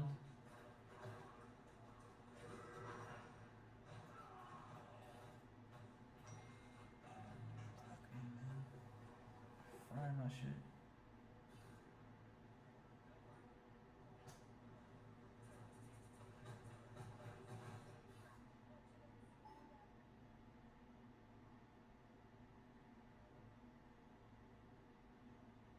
Wanda come do like Jordan. She thought we wasn't gonna fight that.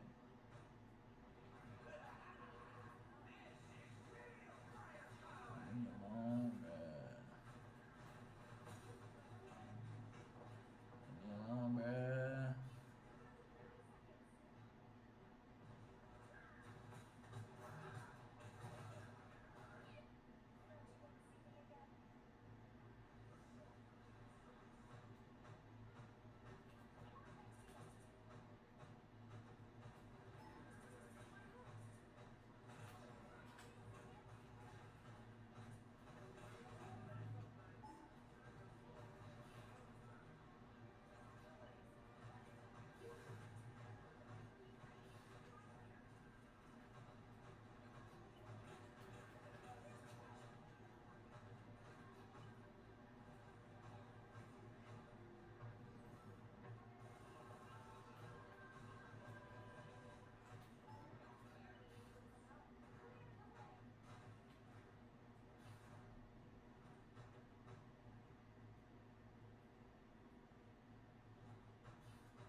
should have just pushed him.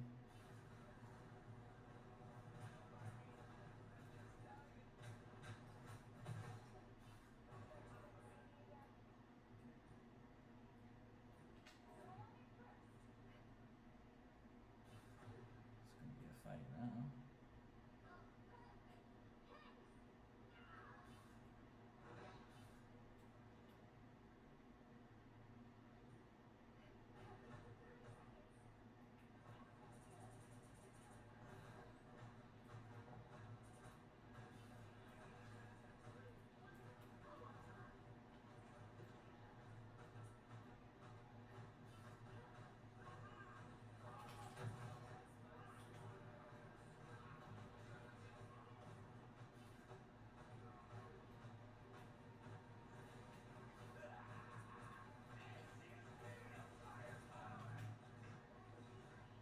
Bro, I keep pressing the ability. It wouldn't play. It wouldn't do it. I have the ability right there. I'm spamming L1, bro. I can't be cheating, bro. I swear.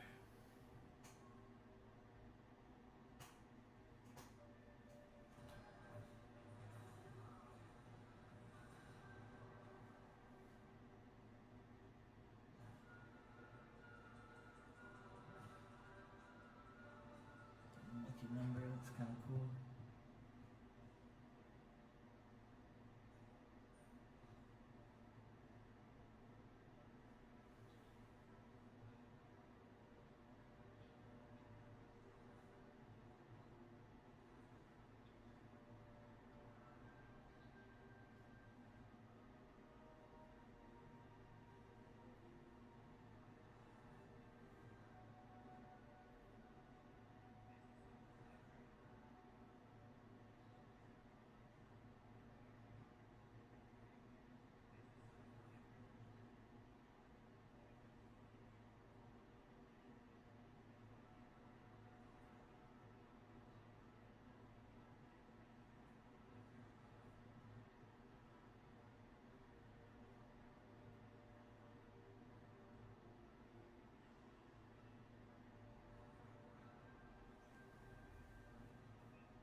everybody.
Fuck. That's my fault. It's crucial death right there.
Her album's out, right? Chat? I don't know what I'm talking about.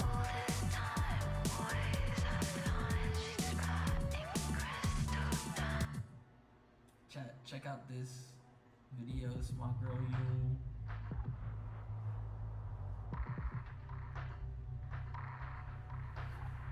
She's so T, like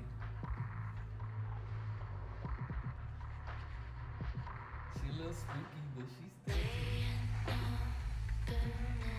T.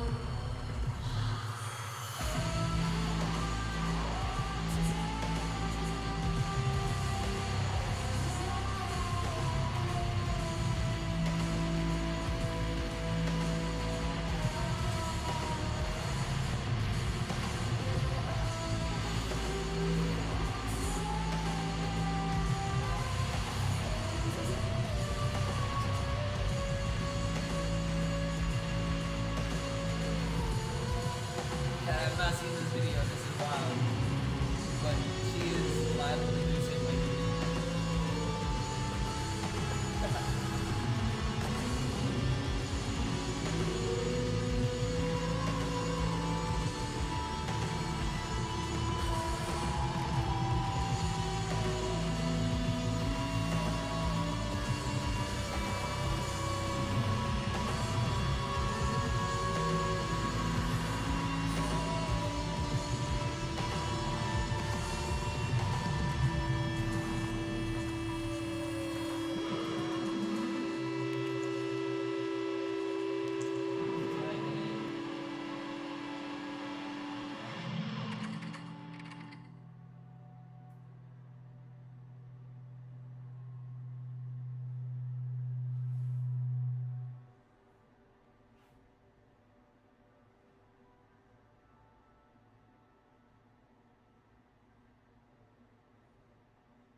There's a certain song that I like. I don't know what. Oh, I should listen to that. Lexi. She dropped it. She's an extremely underrated artist. It's one of these songs that wasn't dude. How did I do like this song now?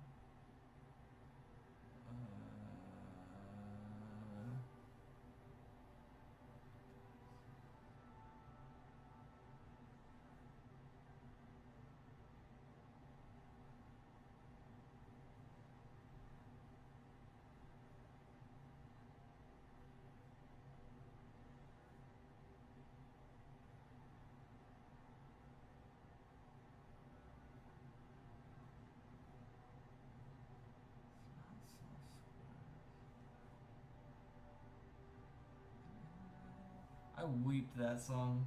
Angel held me like a child.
Man, it's gonna take me forever to find that one exact one that I want to hear too.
y'all think about this emote chat?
Right now, go.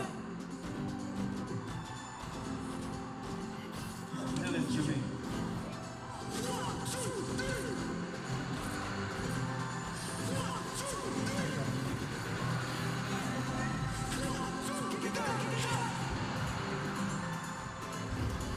Ah!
Let's do it. I'm gonna keep going on this.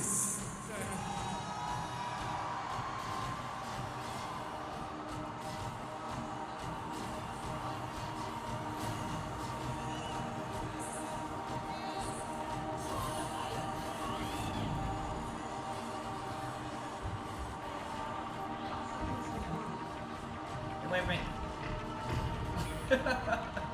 Where did he come from? Okay, so this is he just summarized.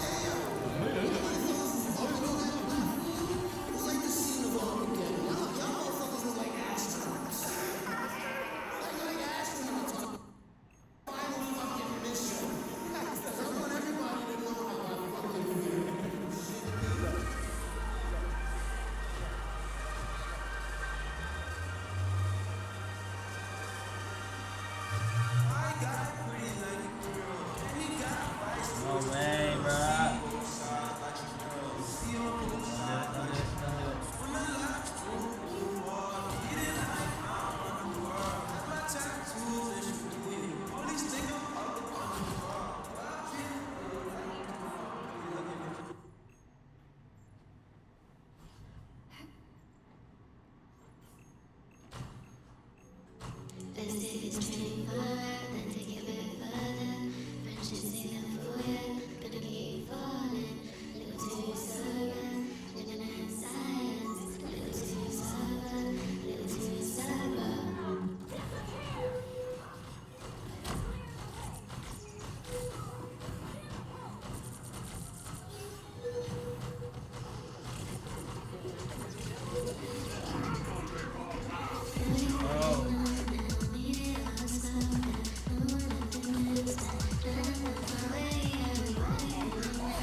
How do I find this? How do I have that? I want that.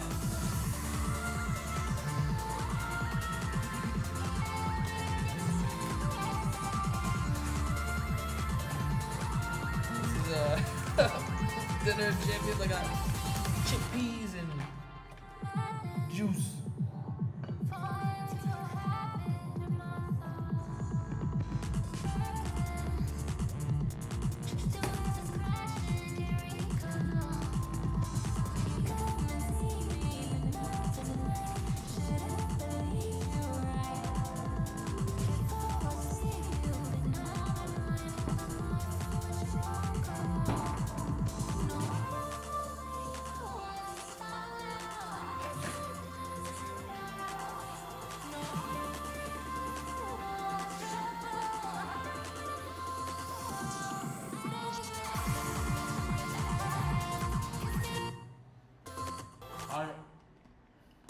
That took a turn. I wasn't watching the video for a second.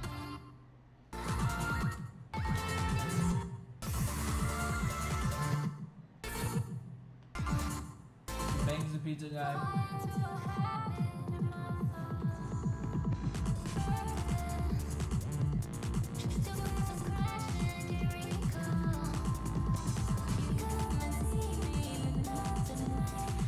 It is so cheap.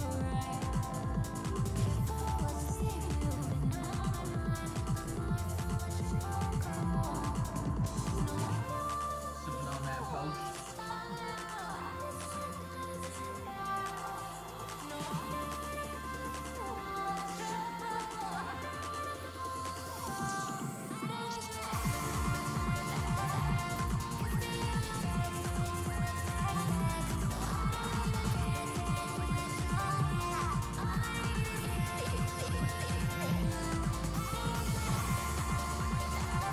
See? Just with it. Chill. Ready. What, Nick?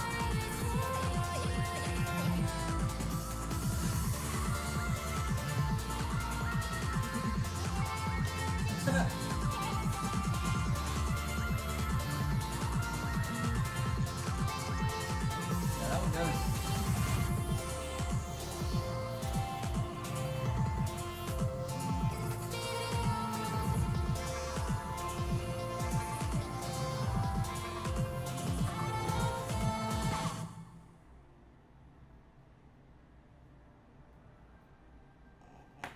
Gnarly.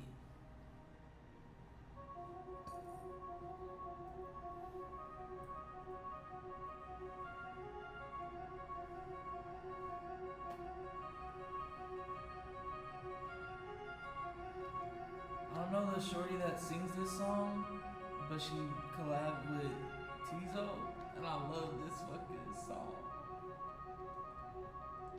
It's so sexy. And that's not his song. Amelia, oh, I can't read. Amelia Moore.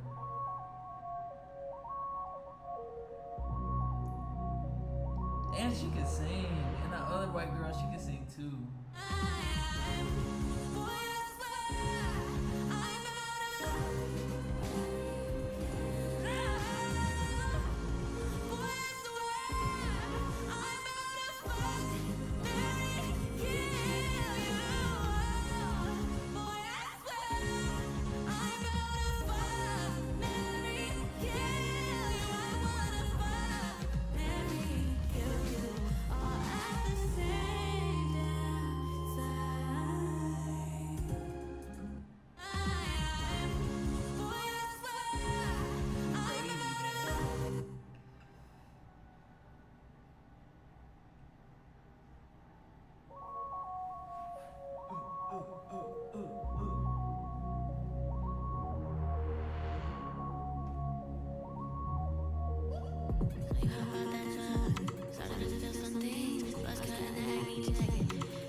Oh God. Sorry, guys.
Is there blood all over them?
Chat, I need more emotes for the summer.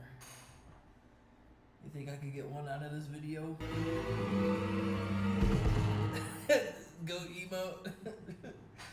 Nah, that's too intense. That's too intense. Let's see if we can get it. What do you think?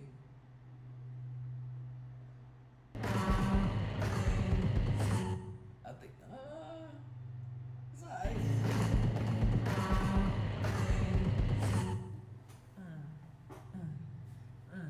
Nah, that looks fucking crazy.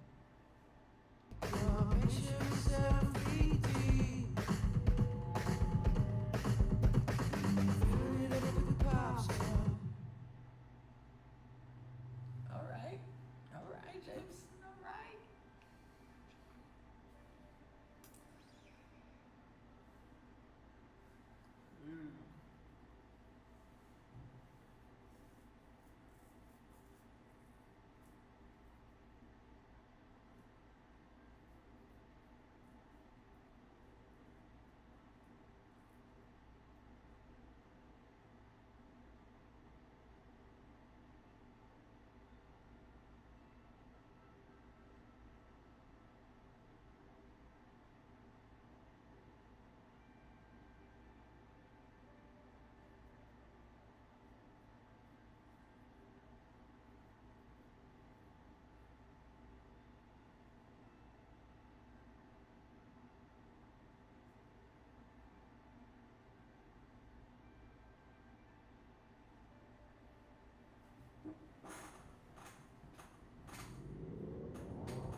Yeah. Mic testing. 1, 2, 1, 2. Okay. Who's that creeping in my window? I get a hot flash whenever the wind blows. Nothing to my name now, and everybody knows. When I'm in need of cash, I go down to the bingo. Last night I asked Jenny for a quid. This is the 5th time I'm used to taking the piss. A bottle of Rio and some chicken and chips in my fuck me up pumps and my winehouse squid. Who's that knocking at the front door? Bills, please no more. I'm 20-something young, my priorities straight. I need to buy booze and I need to buy a draw. This summer I'm going out every night. Anyone can get it, I'm scared of the fight. You can lean down and be on the other side. But this is my idea of the perfect life.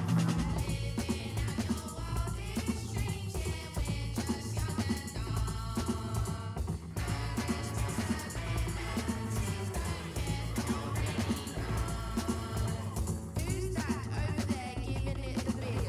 Sorry, officer, I don't want to go to prison. I know that I was taught, but I probably didn't listen. But taught myself to fire when I needed ammunition. I taught myself to sing and I taught myself to shout. I taught myself how to get by and go without. I taught myself to make a proper expression.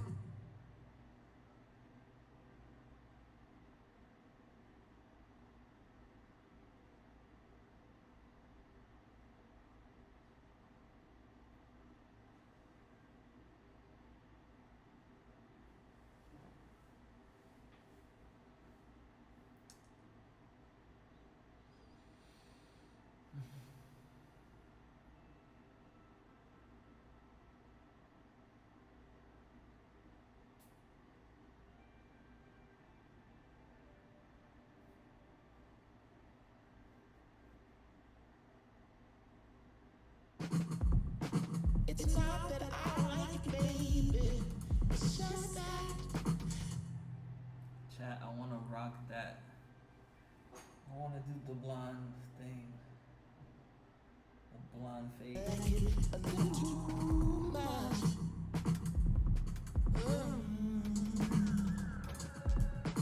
A kiss on the cheek every time we meet. I turn cactus when we touch.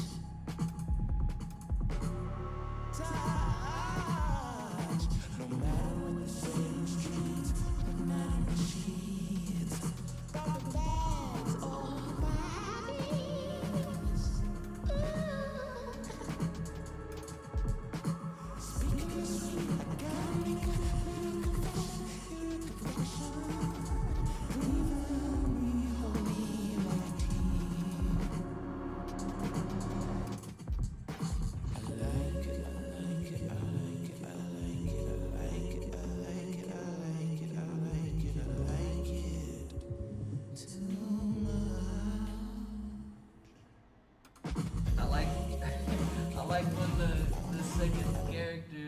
been talking for a while or hasn't had any lines, and they just start singing like the other video. That was cool.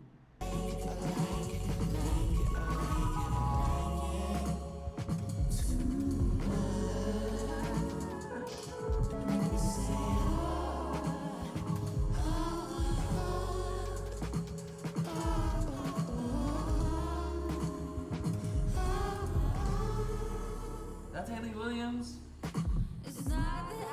I'm like, who is this young man? Who is this young gentleman? I didn't know that was you, girl. Okay. I like it too.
That's the emo.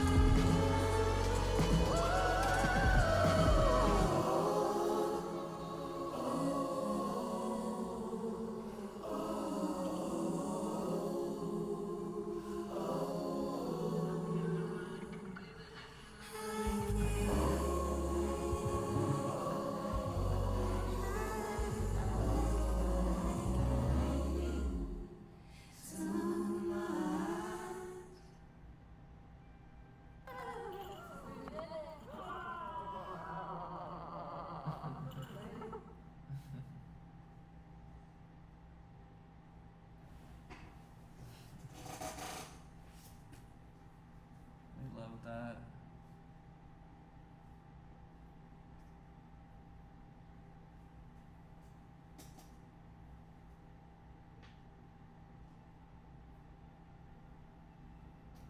Chat, my body hurt. I love this song.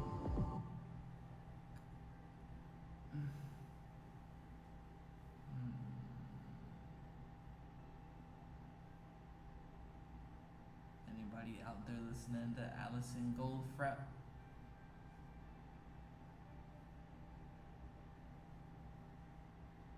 Let's find out what's up with Allison.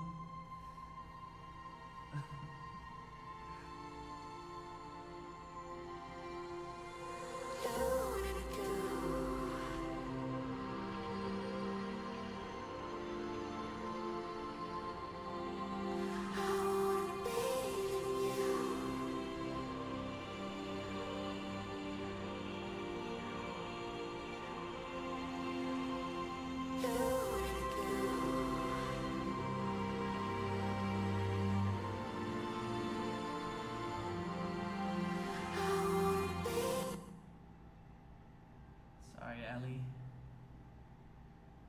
Can't do it. Bro, looks like he's got something to it's like he knows a thing or two. Oh, wait a minute. I thought this was gonna be like some down home music. I wake up to the tolling of the bell, Oh, damn.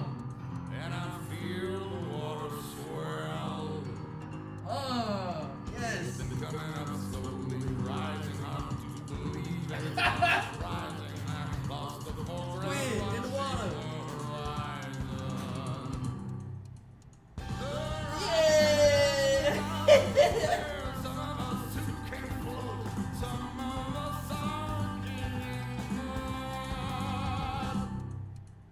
Not being innocent, don't make me guilty. Keep your hands clean when it's filthy. When I say I'm from the bottom of the ocean, this is what I mean. When I say I'm a squid in the ocean, this, nigga.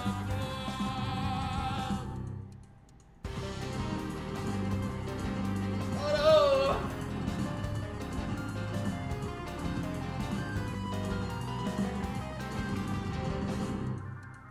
I wake up as the light begins to bend. No, because y'all don't get it. Every beautiful lifetime of dreams, trickling riches of muffled screams. The center can't hold it, chives to the extremes. The rising tide of revolvers, there's some of us who can float, some of us are working. Not being innocent, don't make it guilty. You can't keep your hands clean when it's melty. See the water dip with human blood. There's no justice drowning in the blood.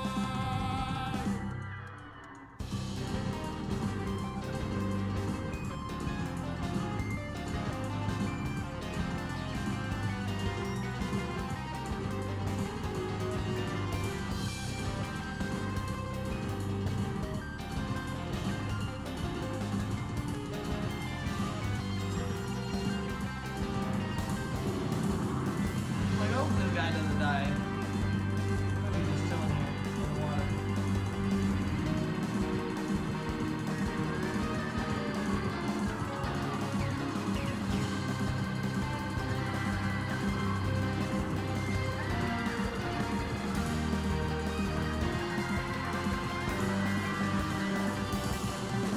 The rising tide doesn't resolve us. There's some of us who can float. Some of us are working the mud. Not being innocent, don't make me guilty. You can't keep your hands clean when it's filthy. See the water dip with human blood. There's no justice drowning in the flood.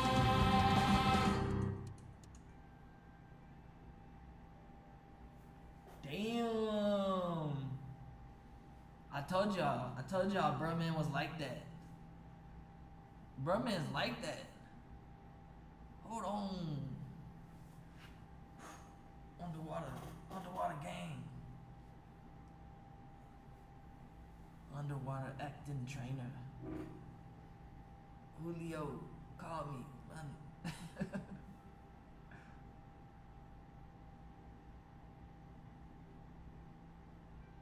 Safety diver. Half of this crap means. Color grader. Underwater camera. Shout out to Hugo. Y'all go get Hugo. He good, man. He good. This video is hard. That's what I'm talking about, though. That's the type of vibe I want. What I'm saying.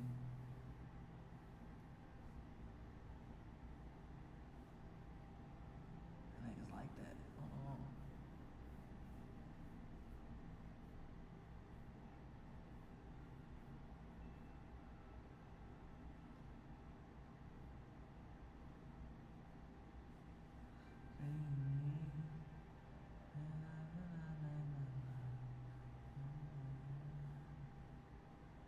Okay, go made a new video. that was kind of cool doing their thing again. So y'all youngins don't know what that is. Oh, what is that?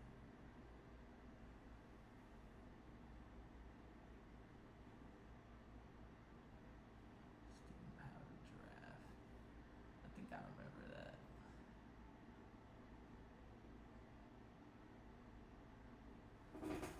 A different lifetime.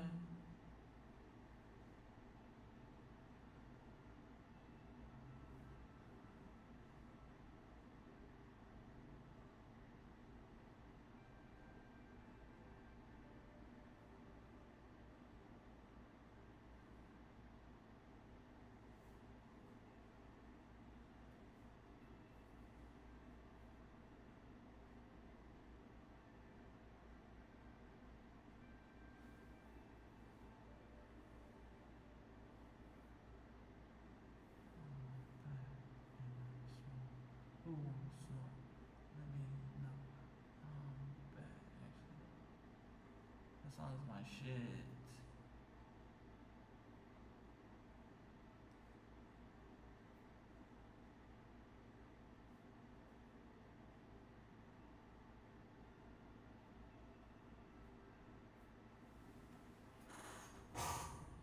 I'm back, no smoke, just gum in my jaws. All smoke when I'm raw, all alone, need a tar.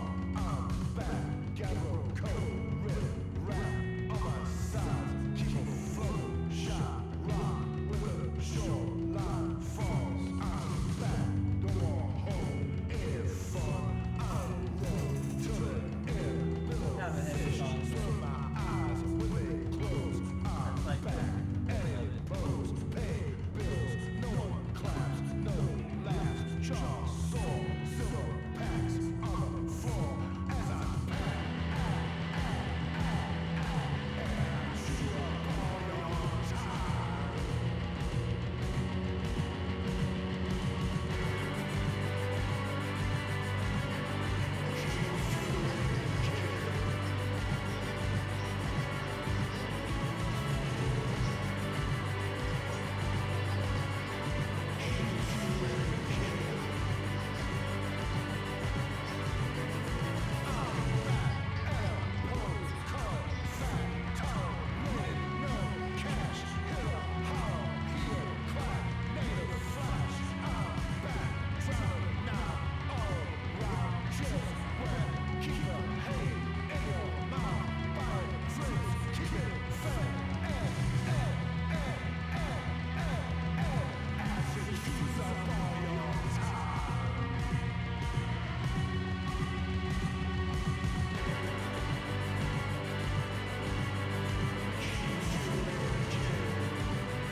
Forgot that song's a shit sometimes.